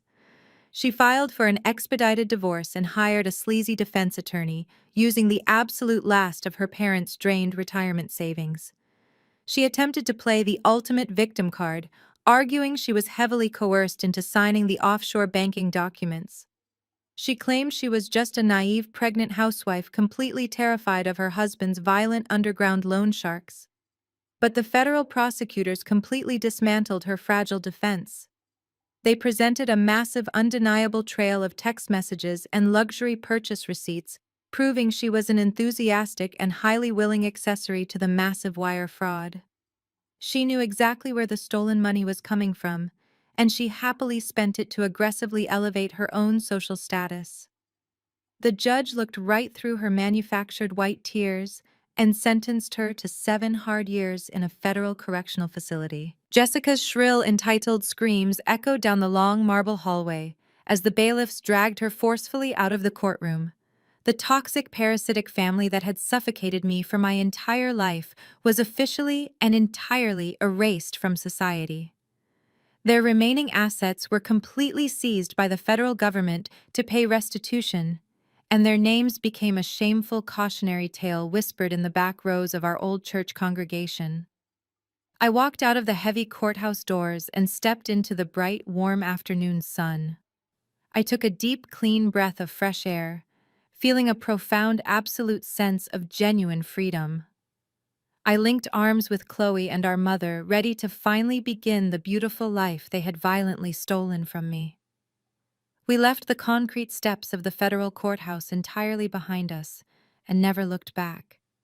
The flight back to Atlanta was entirely different from my first desperate journey. There was no anxiety, no fear of the unknown, just a quiet, profound certainty. The three of us returned to the grand brick estate, nestled in the affluent northern suburbs. The heavy wrought iron gates swung open, welcoming the rightful daughter back home where she always belonged.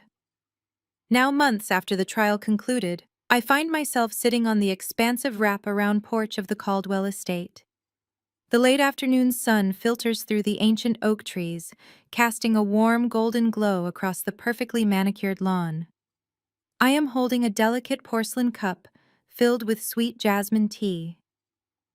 The gentle breeze carries the scent of blooming magnolias, completely erasing the lingering phantom smells of Brenda's sterile bleach-scrubbed hallways.